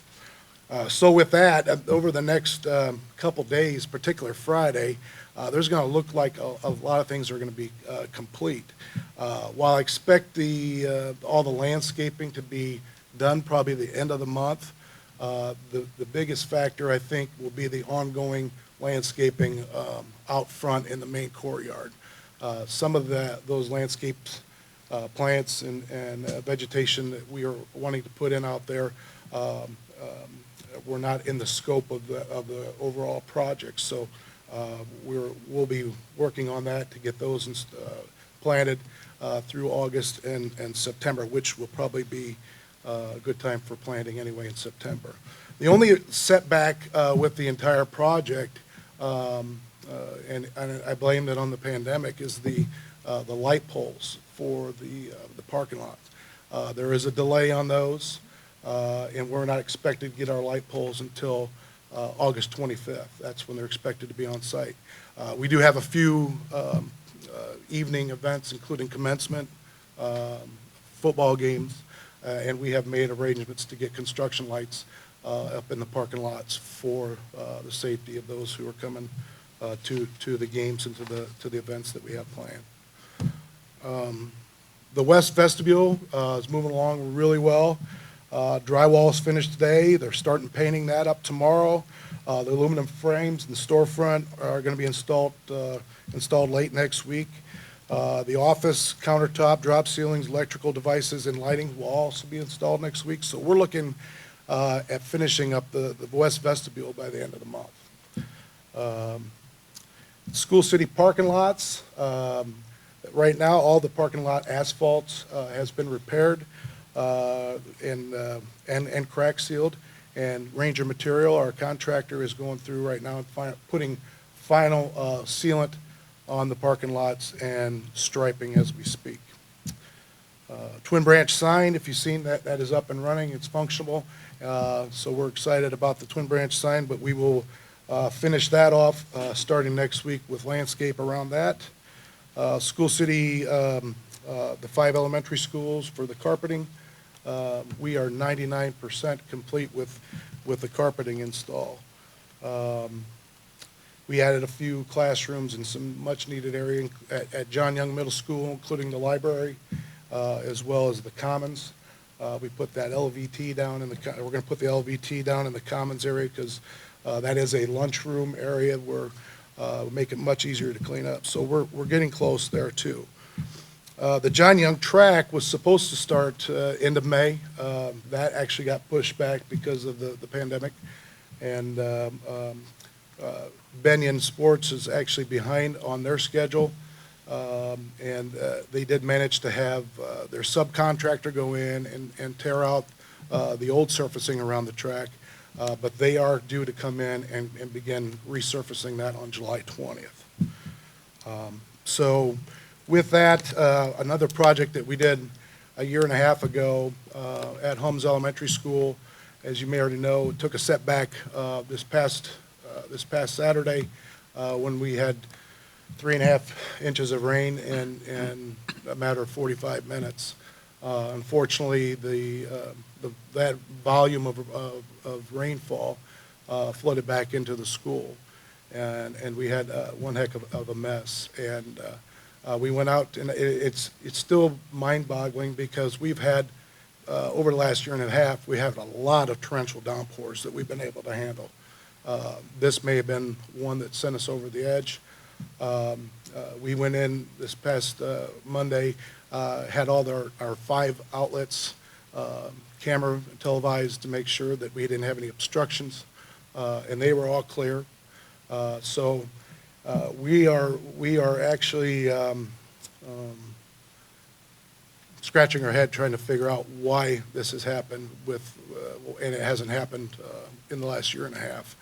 We do have some help on the way with another firm that we'd like to have them take a look at. They do know the history of HUMS, but I think that we fixed it 95%, but obviously it's not 100%, and we're going to continue to work hard until we can get that thing 100% fixed. To answer Mr. Strong's question with regards to the doors, locks, and hardware, I'm happy to say that we are at Mishawaka High School as we speak, putting in the cores. Maintenance has put in the cores on the 3rd floor and the 2nd floor, and now they are on the 1st floor. So we have touched 95%, 96% of all 5,500 doors either have been replaced or replaced hardware, and I'm happy to say that we are within a week or two of button up this project altogether once and for all, and I'll be not very sad to see that one go. So, and that's in a nutshell. I mean, we've done some locker room remodels, some classroom remodels over the spring and summer, but that touches base on the vast majority of the larger scale projects. And if you have any questions, I'd be happy to try and answer them for you. Thank you. Are there any questions? I have one. Do you know when they're going to open Indiana? I heard July 27th, which is after commencement. That is not true, because we need it for commencement. I think they're actually ahead of schedule. They were trying to tie in all the asphalt that we're doing on the exact same date, which is Friday. So I've seen that their curbs and sidewalks is getting close too. So I don't believe that is true. That's a city project, but same contractor doing the asphalt that we're using. Yep. Mike, I go by Hum School every day, and I'll tell you, the parking lot there has never looked this good in 40 years. Yeah. So, I mean, fantastic job. They're doing a great job with it, so thanks. Anything else? Thank you, Mr. Faulkner. Thank you. Item 7.01, Personnel Report. Mr. Calderon. President Curry, Superintendent Barker, board members, it is recommended that the personnel report dated July 8th, 2020 be approved as presented. So moved. Been moved and seconded to approve the personnel report as presented. Is there any discussion on the motion? If not, all in favor? Aye. Opposed? Motion carried. Now we're in the Curriculum, Instruction, and Technology section of the agenda. Item 8.01, Curriculum and Instruction Updates. Mrs. Stocksell. Thank you. President Curry, members of the board, thank you for the opportunity to share a kindergarten through 8th grade update for math and literacy. The update will include information about where we are at and accomplishments of our students and staff. It will also include initial plans to address learning loss from extended school closures due to COVID-19.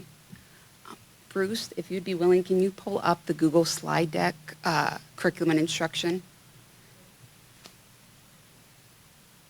And just put it into presentation mode. Thank you. The triangle represents instruction and supports for all students. 80% of all students will be successful with Tier 1 daily instruction in the classroom.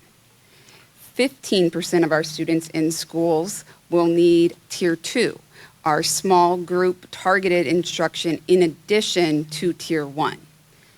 5% of our students will need additional individualized intensive supports and instruction in addition to the level of Tier 1 and to Tier 2. We provide all these layers of support in School City of Mishawaka to ensure that all our students are successful. Today, our update is going to focus on Tier 1, or daily instruction with HMH into reading and into literature. And it will also focus on an update on the pilot of Beager Tier 2 intervention, Read 180, and its impact on our students. First, we'll look at the impact of daily instruction, Tier 1. What you see in the bar graph to the right is our students' reading levels are in yellow, and these represent their highest lexile or reading level since January. So you'll see 3rd grade, 4th, 5th, 6th, all the way through 8th. And to the right of the yellow bar is the gray bar, and that represents the expected reading level for that grade level on state assessments. As early as January 2020, we were closing in on reaching our proficiency level. Imagine if we would have stayed the course and been with our students in person instruction until May of 2020.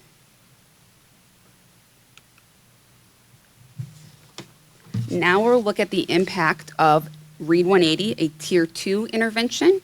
As a reminder, Tier 2 is the second level of support. They get a Tier 1 intervention plus a Tier 2 intervention. What you see in the graph to the right is a comparison of two groups of students within School City of Mishawaka. One group just received Tier 1 instruction, and that is the darker line, and this is their first reading level compared to their second reading level in January. The students who received Read 180 in addition to Tier 1 instruction, daily classroom instruction, represents the steeper light blue line and represents the same time period. So August 2019 to January 2020. The students who participated in Read 180 grew faster, which allows us to close learning gaps and meet the needs of more students. Moving forward, we are exploring how we can support Read 180 in other buildings and schools to address possible learning loss that students may come with, or learning loss due to the school closures because of COVID-19. Moving to math, you'll see the same triangle of support. And today we're going to focus on our Tier 1 Ready Math, which is in green. And this will look at our K-5 implementation and our K-8 implementation for next year, as well as Tier 2, which is additional instruction to Tier 1, and we'll specifically look at our pilot of iReady online instruction for kindergarten through 8th grade students. The following bar graph shows impact of Ready Math and iReady online instruction on our students' learning in School City of Mishawaka. You will see two bar graphs. The one on the far left shows their fall performance when they entered in 2019 compared to their winter performance in 2019, December and January of 2020. What you see in this graph is that in just 3 months of use of both iReady online instruction and Ready Math in the classroom, we had more students meet grade level proficiency, and we had less students that needed intensive interventions due to being behind in their grade level. Similar to literacy, imagine if we would have been able to continue with live in-person instruction for the rest of the school year, what kind of results we could have had.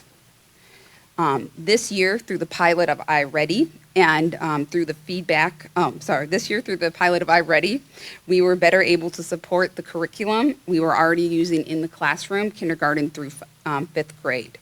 And through analysis and feedback from teachers, we found it's working and has a desired impact to support our learners and address potential learning loss due to school closures.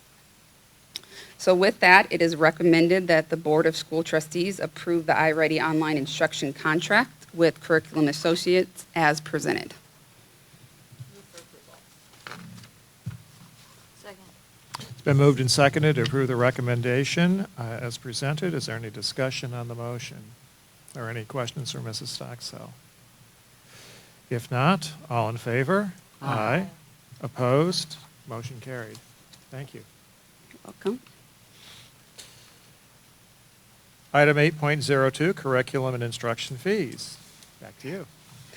As you know, we bring our student fees annually to you. This year, we want to emphasize the work we were able to do to keep fees reasonable for families and still have the resources we need to be successful. Public documents include the fees for kindergarten through 12th grade. One change to note as you look at those fees is all elementary schools and John Young Middle School will move to flat fees for the 2021 school year. Flat fees are a fixed rate at grade level spans based on the overall curricular materials cost. To provide a point of comparison, average book fees for K-8 from the 3 largest school districts in St. Joseph County are documented. For Mishawaka High School, student fees are dependent on the specific courses in which a student enrolls.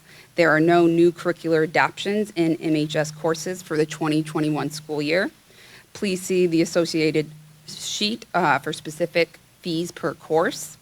And if you have any specific MHS fee questions, John Ross is here, and he is happy to answer any of those questions. At this time, it is recommended that the Board of School Trustees approve the student fees for the 2021 school year as presented. Move for a motion. Second. Been moved and seconded to approve the recommendation for the school fees as presented. Any discussion on the motion? If not, all in favor? Aye. Opposed? Motion carried. Thank you. Thank you. Item 8.03, the leader in me, Mr. O'Hara, Ms. Hickel, and Mr. Laban.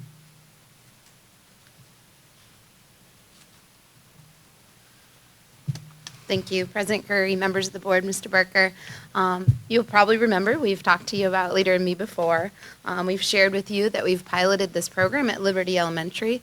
We've also shared in previous presentations that through a sizable grant, we will be able to have Leader in Me at all of our buildings in this upcoming year. This was a goal that we set for our department 2 years ago to be able to adopt one K-12 social emotional learning curriculum that all students would have access to. We've also shared with you our excitement because we feel that this opportunity not only benefits our students through the social emotional learning curriculum, but we also feel that it benefits our staff and our community because it is deeply grounded in the work of Stephen Covey's 7 Habits of Highly Effective People. One benefit of receiving this grant is our ability to train district coaches to be dedicated SCM coaches for Leader in Me. This allows us both flexibility in supporting our staff and training them, as well as sustainability for years to come. It's very important to us that when we invest in this, that it isn't something that we have for a couple years and that it fades away or the importance of it lessens. Having these district coaches will allow us to keep that prioritization as well as to support staff. You can see before you, the 5 district coaches include Mrs. Karen Landis, myself, Mr. Bob O'Hara, Mrs. Shelley Nowacki, and Mr. Corey Laban.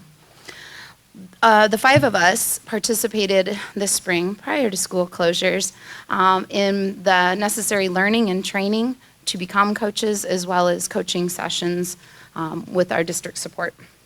This allowed us the ability to train our staff. We came up with a professional learning plan that would allow us to support and train our staff this summer in preparation for launching the curricular piece with students in the fall. Obviously, when we went to remote learning and remote working, looking at that professional learning plan, we realized that we would have to make changes and adjustments. But we knew that we were committed to the same mission and as well as the same timeline for implementing Leader in Me. This certainly left us with the task of asking ourselves how we would continue to support staff in new ways while being able to train our teachers in both Covey's 7 Habits of Highly Effective People, as well as all of our non-certified staff, in addition to supporting our teachers in learning the Leader in Me curriculum to use with their students this fall.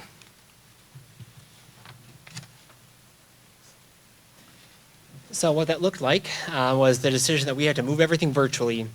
What you see before you is just one image or collective image of the many faces that participated in both the 7 Habits of Highly Effective People training. It was over 2 days for 2 hours each, as well as the following week, 2 more sessions of 2 hours of the instructional focus of the Leader in Me for our teaching staff.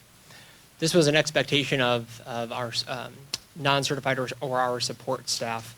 We estimated that that was going to look roughly 225 individuals or so.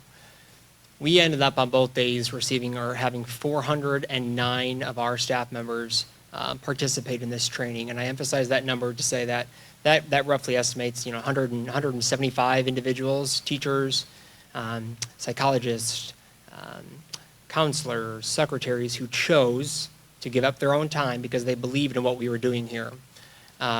It was incredible. We didn't know what to expect. They had never gone through this process in a virtual environment.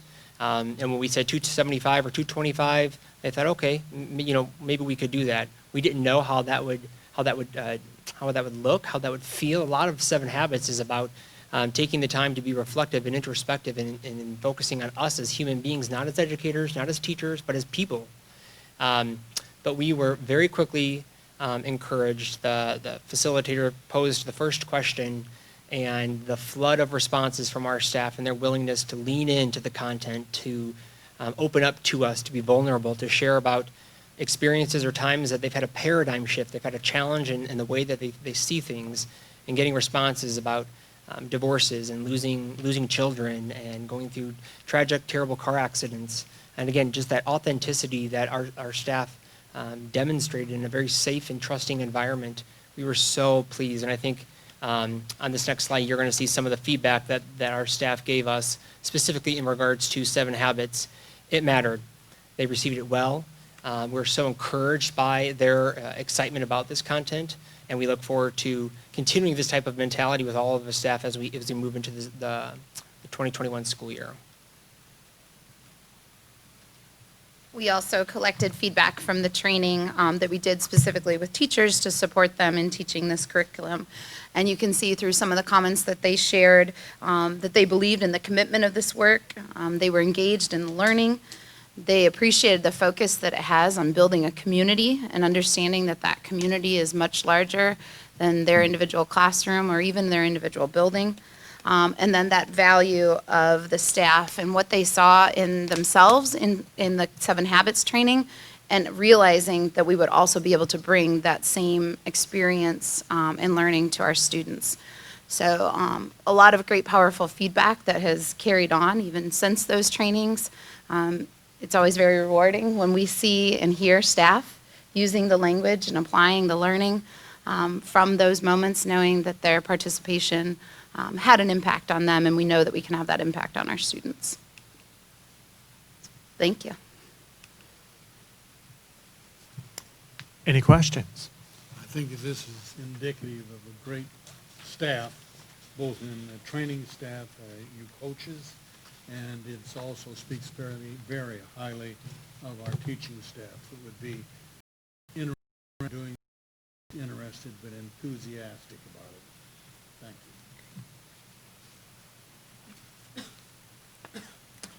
Yeah, it speaks very well of our people and of our continued investment in the whole child. So, thank you. Thank you. All right, then that will take us to 8.04, shift to online processes for students and families. Ms. Hickel and Mr. Laban. Thank you again. To share with you the work that we've been doing to move many of our processes to make for greater ease and convenience for our families. So in particular tonight, we're going to focus on non-resident enrollment, new student enrollment, and returning student registration. With these 3 pieces, as you well know, one of the Mishawaka Way values is that continued strive for process improvements, and that is something that we are continually doing. The forced closure of our buildings brought us to a situation where we had to make some of those adjustments much more quickly.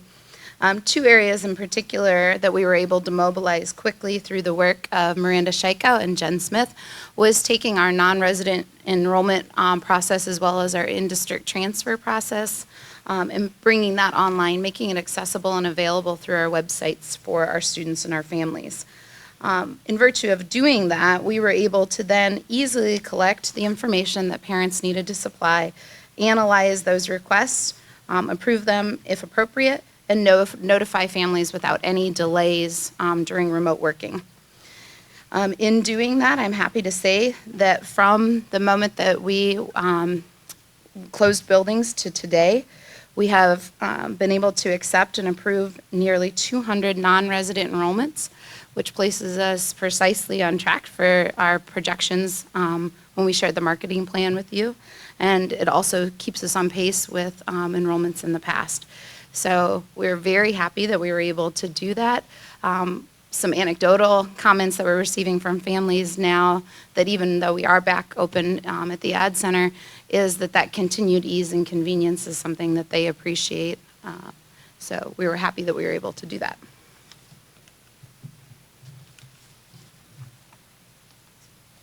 While it's certainly serving us well now, our work into the decision to move our online enrollment process and returning student registration into that digital environment started long before COVID happened, and was based in the intention that we could serve our families better. We go to different buildings at different times, and we do the paperwork shuffle, right? At the beginning of the year, we do long lines and tables, and that has served us well for a long period of time. But if we had the means to do that better, more efficiently, more effectively, reduced costs and save some trees, we were certainly going to try to do that. And so what you see here in this ongoing video there was just a kind of an overview of what that looks like. But this process in and of itself obviously focuses on us and our ability to transfer all of our paper forms and enrollment documents to a digital environment.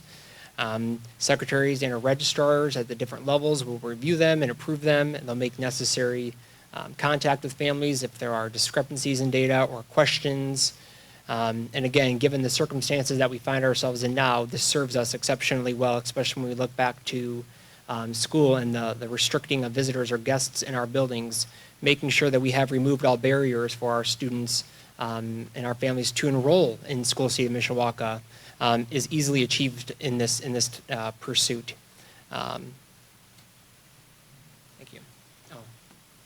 Most importantly, credit when credit is due. A special thanks. Again, we referenced this work that started long ago, but this work has been driven by Carrie Miles, Miranda Scheikow, the tech department, Eric Johnson, and Chris Mabey, and Wade Books as well. And so they have worked very hard on getting this process up, leading training and professional learning with our secretaries.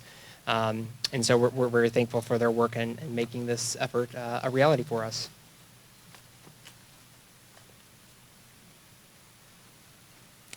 Thank you. Are there any questions? Listen, I think it's probably a welcome modernization all the way around, correct, for us and for families. Thank you. Thank you. Item 8.05, Student Device Support Agreement. Mr. Mabey and Mr. Modlin.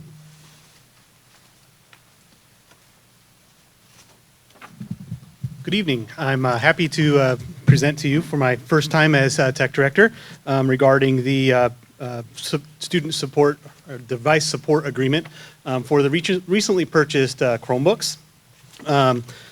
The considerations that we took into account in making our decision was cost. The one that was chosen ended up around $25 a student a year. To kind of give you an idea of what that ends up covering with screens and keyboards and cases, motherboards and other things that can go wrong on the Chromebooks.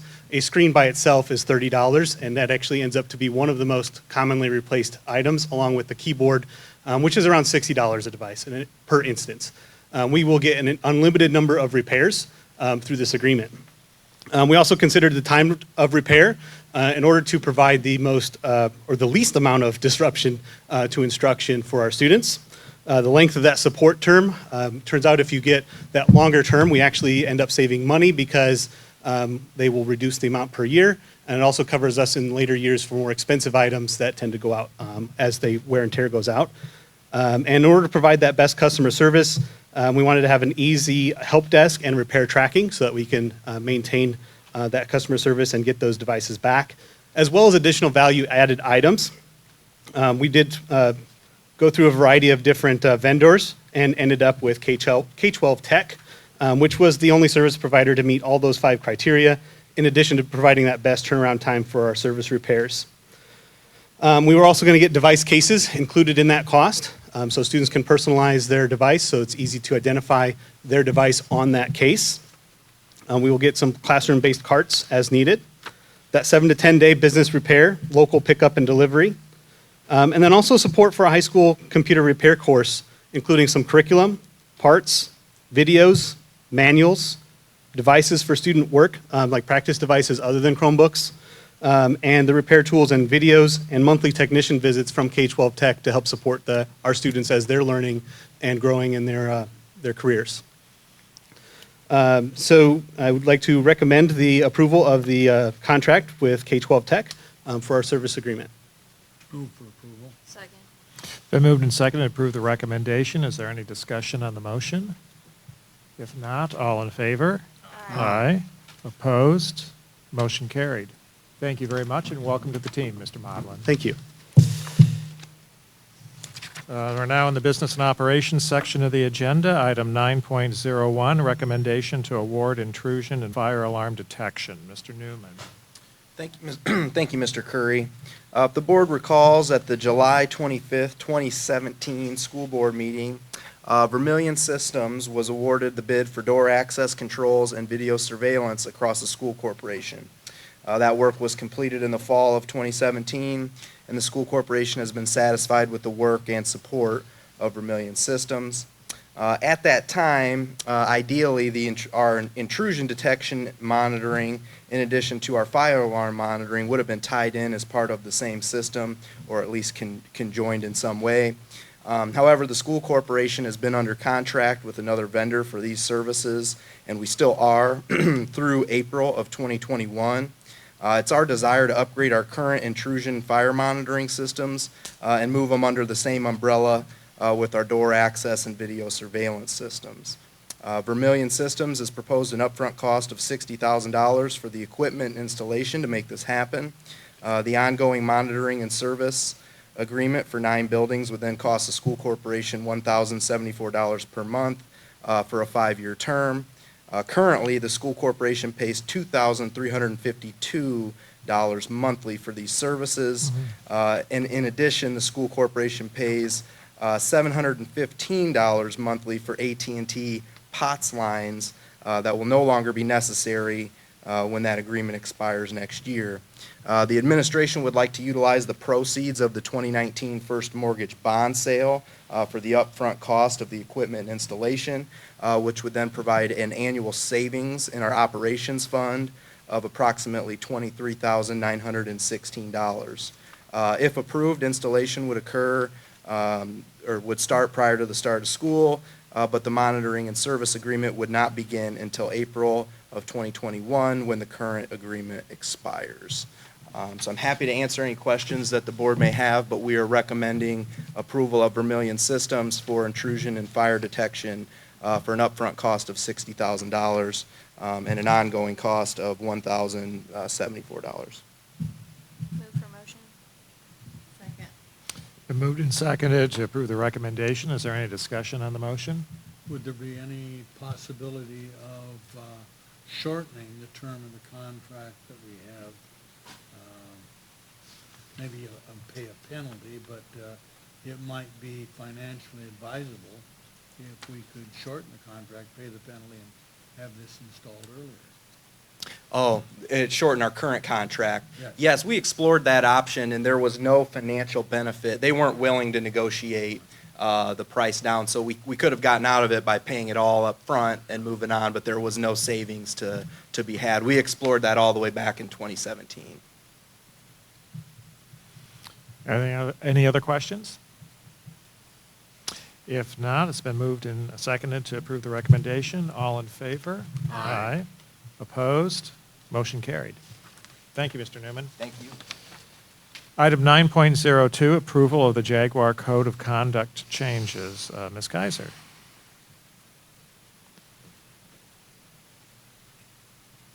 Thank you. The Jaguar Code you all have a copy of, and I just want to go over the background of why we made modifications to that. It had not been revised since 2006, and it has always mirrored the Caveman Code. So the Caveman Code, as you well know, had been revised 2 or 3 years ago, and then we also made some revisions this past spring. So in order to bring the Jaguar Code up to date and also to make it, again, in line with the Caveman Code and then add some language such as vaping that was not in there, I went ahead and went through that, revised it. Once it was finished, I sent a draft on to Mr. Huppert and Mrs. Facette, and then also Ashley Litwin and Mike Fisher at the junior high, since those two are the ones who mostly work with the Jaguar Code and the violations. And once everybody was in agreement that it looked fine and that it was in alignment again with the Caveman Code, then we brought it to you to hopefully take a look at and approve. So if you have any questions about it, I would be happy to answer your questions. Are there any questions? All right, if not, is there a motion to approve? Second. It's been moved and seconded to approve the recommendation. Any discussion on the motion? If not, all in favor? Aye. Opposed? Motion carried. And thank you for undertaking this project. Item 9.03, proposed schedule changes. Ms. Hickle. Thank you. At the last board meeting, we presented to you information about family feedback that was received through a survey we conducted in regards to proposed schedule changes. And at that time, we asked you to table the vote to provide us more time to work through some unintended consequences of those schedule changes. In our efforts to work through those unintended consequences, we continued to find challenges in creating one optimal schedule for students, families, and staff. As a result, we're recommending that we table this agenda item until the start of the 2021-22 school year. We remain committed to increasing instructional minutes for our elementary students while balancing the impact to all stakeholders. This additional time will allow us the ability to create a work group that can study this topic more thoroughly during the upcoming school year and then make a recommendation back to you in the spring of 2021. Thank you. Thank you. Are there any questions? If not, thank you very much, and it will just remain tabled until you come back. Item 9.04, consulting agreement with Dr. Spiker. Mr. Barker. Thank you. Over the course of the last year, Dr. Spiker has served in the role as an independent contractor with School City of Mishawaka. The agreement began on August 1st of 2020 and concludes on July 31st of 2021. Those dates actually are wrong. The agreement started on August 1st of 2019 and concludes here at the end of this month on July 31st of 2020. So as such, since it's expiring on July 31st, we need to consider if we want to continue in that agreement. Dr. Spiker has served us well in this role over the last year. An overview of his work includes scheduling meetings with key influencers in the community for he and I to meet with and talk about relationships and other items involving School City of Mishawaka. Execution of the current referenda and planning for future referenda. Donor projects and relationships. Mishawaka Education Foundation fundraisers, including the golf outing. Facilities continuous improvement plans. The St. Joseph Health System Partnership. The Community Accountability Committee, and writing biographies for the Spiker Leadership Wall for our Admin Center boardroom. We're very appreciative of Dr. Spiker's work and accomplishments for School City, and as a result, we'd like to continue the agreement with him from August of 2020 through July 31 of 2021 under the same terms of his original agreement. So we recommend the board approve the consulting agreement with Dr. Spiker of Spiker Fields and Associates as presented. Second. It's been moved and seconded to approve the recommendation, the continuation of the contract. Is there any discussion on the motion? If not, all in favor? Aye. Opposed? Motion carried. Item 9.05, school board calendar. Mr. Barker. As you know, we hold 2 school board meetings per month during the school year. The second school board meetings of each month are customarily held in one of our respective schools so we can highlight the students, staff, and programs of that school. However, coronavirus makes holding school board meetings in schools problematic for the foreseeable future. Eliminating the second meeting of each month does not negatively impact our ability to conduct the business of school district, nor does it negatively impact your ability to govern and provide oversight through local control.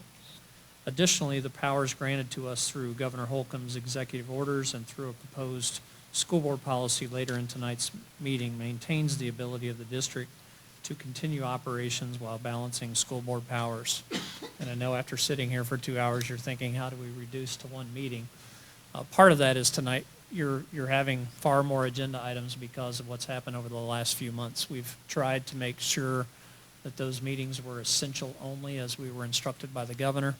We're back here tonight, and after being back here, the governor actually, as you probably know, did not extend this to stage 5 and actually extended his executive order for school boards to meet remotely. I think we can still meet like this going forward. I don't think you'll see as many agenda items because we've worked through a lot of that tonight, but we'll still conduct our business. So based upon that, all of that and your ability to continue to govern, we're recommending that the Board of School Trustees approve the recommendation to temporarily cancel the second Board of School Trustees meetings of each month as presented. Been moved and seconded to approve the recommendation. Is there any discussion on the motion? And if there's anything that would come up, we can always have an executive or emergency session. And we could. And what I would suggest is, since we already have the second monthly meeting on our calendars, that we just keep our calendar free for that slot in case that situation arises and we need to have 2 meetings in a month. And we'll already have ourselves scheduled for that. I think it's unfortunate to not be able to meet in the schools. That's always a highlight, but I think that's a very prudent measure under the current circumstances. So it's been moved and seconded to approve the recommendation. All in favor? Aye. Opposed? Motion carried. Takes us to 9.06, graduation 2020. Mr. Ross.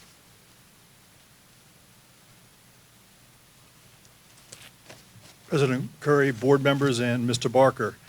For some time, we've been looking at, for about the last 5-6 weeks, looking at the idea of how do we hold a physical graduation in a climate that we're currently dealing with. And so in your folder, there should be a brief executive summary, and on the back of that, I believe, is a map of the stadium. And that's what I'm going to call Plan A. Plan A is basically using the entire football field, virtually all of the track, and the stadium to host an event that is socially distanced by not only by the students but also by the family groups that would be attending.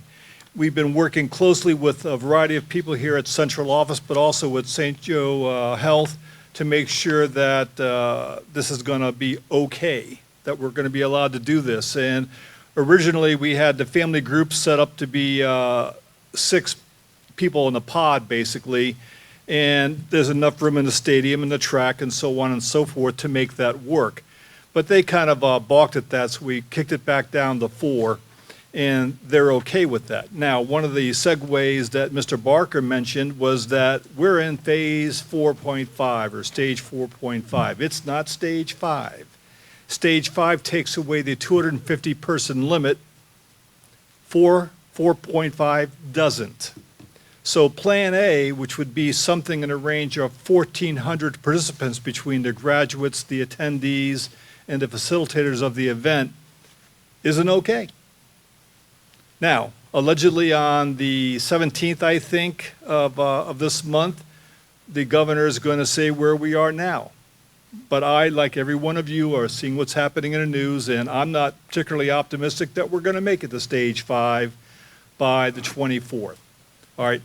but we're going to assume that we are, and we're planning that we are. All right, so the event as currently envisioned would be basically the seniors would show up at 6 o'clock for a brief rehearsal. 7 o'clock, we would start a video feed onto the video board, and basically it's going to highlight a series of events in athletics, academics. It's going to be photos, either of the senior photo of the various seniors or their actual cap and gown selfie they send to us that we're going to post and scroll through all of that over the course of that hour, which would be the same time that the various attendees would be showing up. And we're going to use all 4 entrances, and that map that you saw a second ago is basically a virtual ticket map from, what's the name of the organization, Dean? Hometown Tickets. So they've been working with us and laying this out. So once we see how things are going, and hopefully sometime early next week, we're going to put this information out to the seniors and their families so that they can make reservations, if you will, online for where they're going to sit for the virtual event or for the live event. Now, when we put out that communication, it's going to have to be caveated because, you know what? We're not in control of the virus. We're not even in control of the weather. Because if this is an outdoor event and we pushed it all the way to 8 o'clock at night for the actual physical graduation to commence, is, right now it's still hot. Okay? Typically, it's in the mid-70s by that time of night. Hopefully, we'll get there by the time the 24th comes around. But, we're rolling the dice. One is, are we going to be in stage 5? And 2 is the weather going to cooperate even a little bit? All right, if it does, we do it. All right, the other aspect is basically Plan B and Plan C. Okay, Plan B is we're not doing it. We're doing a virtual graduation. All the stuff that the MHS network has done, creating these videos and this and that, that's the graduation. We embellished that with some guest speaker, Val speeches, those sorts of things, and then you've got a virtual graduation. Better than nothing, but obviously it's not what we're all looking for. All right, Plan C is probably, well, you're going to go to the 250 limit. All right, you run 4 phases, 4 waves of kids, about 70, 75 kids a wave, 2 guests per kid. That gets you around 225, 25 people to facilitate it, you're at 250. If you're going to do that, you do it in the East Gym. There's enough room to spread out 250, 225, 75 kids on the floor, and 150 visitors in the gallery. All right, so, and then we're not weather dependent and we're not COVID dependent. So that's kind of what we're looking at this point, and basically I'm letting you know what the plan is so that if you've got thoughts on how to make that better, or if some of that's a non-starter, here we go. Right, Mr. Ross, would Plan C be the same date that you? Yes. The 24th? And look, if you do 4 waves, my guess is you can do the ceremony because it's going to be streamlined. You're not reading off that many names at a wave. So you're probably going to be able to get the whole thing done in 45 minutes, all right? So you basically have an hour and a half sequence per wave, enough time for them to get out of Dodge and for the next wave to get in, all right? And so you start at about noon, you're done probably by 6. That should be Plan B. What's that? That should be Plan B. I agree. Okay. Yeah. I agree. They serve them lunch. Yeah, right. So. Okay. All right. So we're recommending the Board of School Trustees approve the graduation plan for the class of 2020 as presented, should Indiana advance to stage 5 on or before July 18th. And if we do not advance to stage 5, it's recommended that Mr. Ross move forward with the plan that we just mentioned. I move for approval. Second.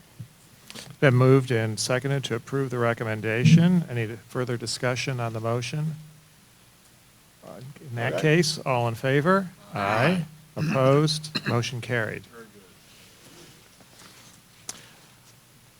Item 10.01, first reading of May 2019 policy updates. Ms. Pettit. Good evening. This is a policy update, volume 31, number 2 for May 2019. This update includes proposed revisions to 19 policies. You all have a packet, have had the opportunity to review the policies and have a packet in your folder there if you'd like to follow along with more details. Okay, bylaw 0100. It has been revised to add the definition of state-mandated assessments. Policy 2261, 2261.01, and Policy 2281 has to do with Title I services, parent and family member participation in it, and parent and family engagement. Revisions to these policies reflect requirements of the Every Student Succeeds Act of 2015. Policy 262301, test security provisions for assessments. Revision of this policy is necessary to reflect the current requirements in the 2018-19 Indiana Assessment Policies, Administration and Security Manual. Policy 533002, care of students with diabetes. This policy has been revised to reflect the current requirements of Indiana law. Policy 5335, we do not have this policy, therefore we do not need to approve this revision. 5341, this policy has been revised to reflect the distinction between a do not resuscitate order and a physician order for scope of treatment, the latter of which permits certain actions to be taken for patients under the age of 18 that are not permitted by DNRs. Policy 5410, promotion, placement, and retention. The source of this proposed revision is IDOE's guidance for IREAD 3. 6144 for investment income. It has been revised to reflect the current requirements of Indiana law specific to school corporation investments. 6145, short-term indebtedness. Revisions have been made to this policy to reflect changes in Indiana law to the definition of public work and the procedure for borrowing funds for such projects. 6325, the U.S. Office of Management and Budget raising the financial thresholds in several categories of procurement utilizing federal funds for federal funds and grants. 6605, crowdfunding revision, emphasis added to the policy to address the importance of privacy protection for students. And the language is also proposed so that the corporation can maintain an appropriate physical safeguard for crowdfunding. Okay, policy 7530.01 was not originally attached to the school board agenda, but was done so today, because after careful consideration, we are just recommending not to adopt this revision. Policy 8121 for background checks, the expanded child protection background checks in states other than Indiana, that is optional for school corporations. 8210, the school calendar reflected updated citations in current state law, which does not permit collective bargaining regarding the number of days in the school year. And 8500 for our food service program, it requires that the money placed into a student's individual meal account should not be income until the student goes through the lunch line.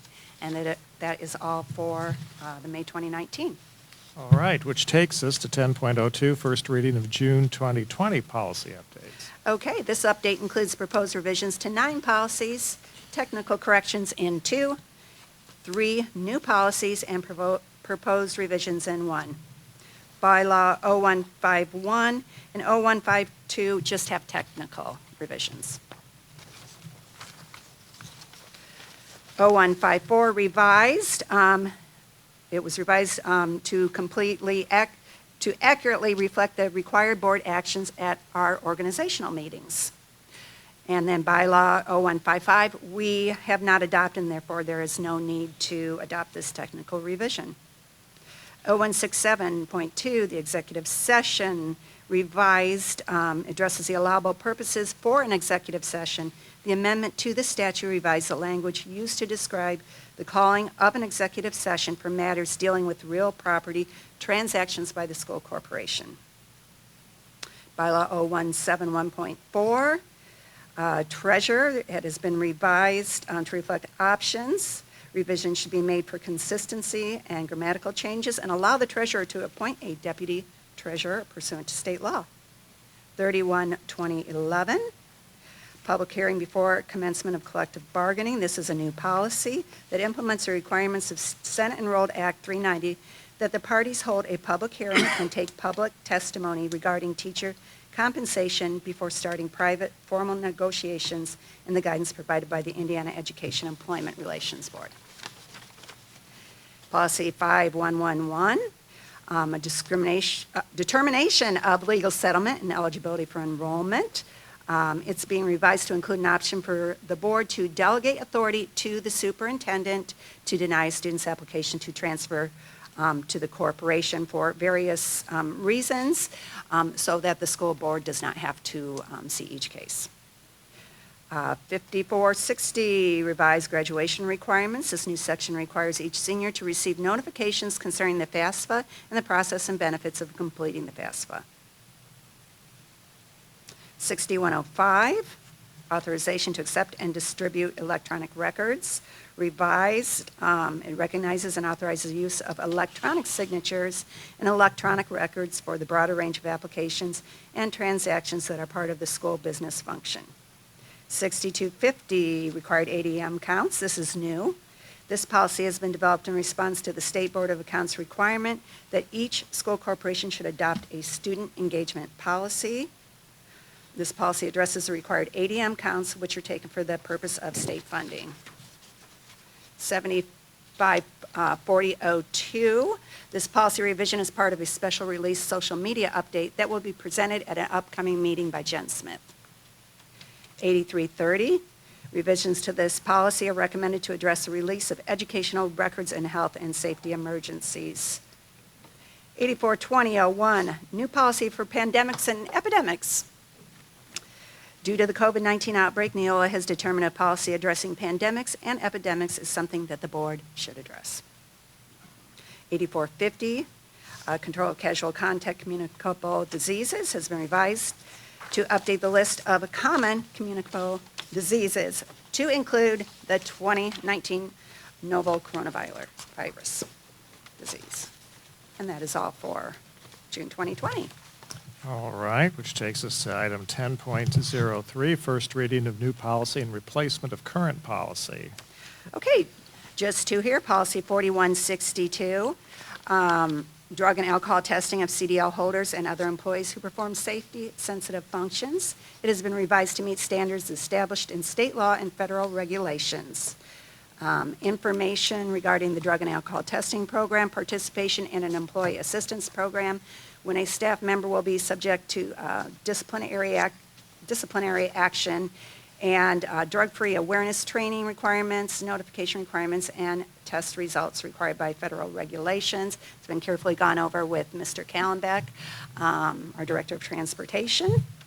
And Policy 312007, employment of casual resource personnel, new to us. It was recommended by our Neola representative that we adopt this policy since we do employ casual resource personnel. And that is all. All right. Thank you very much. Thank you. Final item on the agenda, 11.01, public announcements. The next regular meeting of the Board of School Trustees will be held on August 5th, 2020 at the Administrative Center, 1402 South Main Street here in Mishawaka, Indiana. Is there any more business to come before the board? If not, we are adjourned. Thank you all for coming. Safe travels home.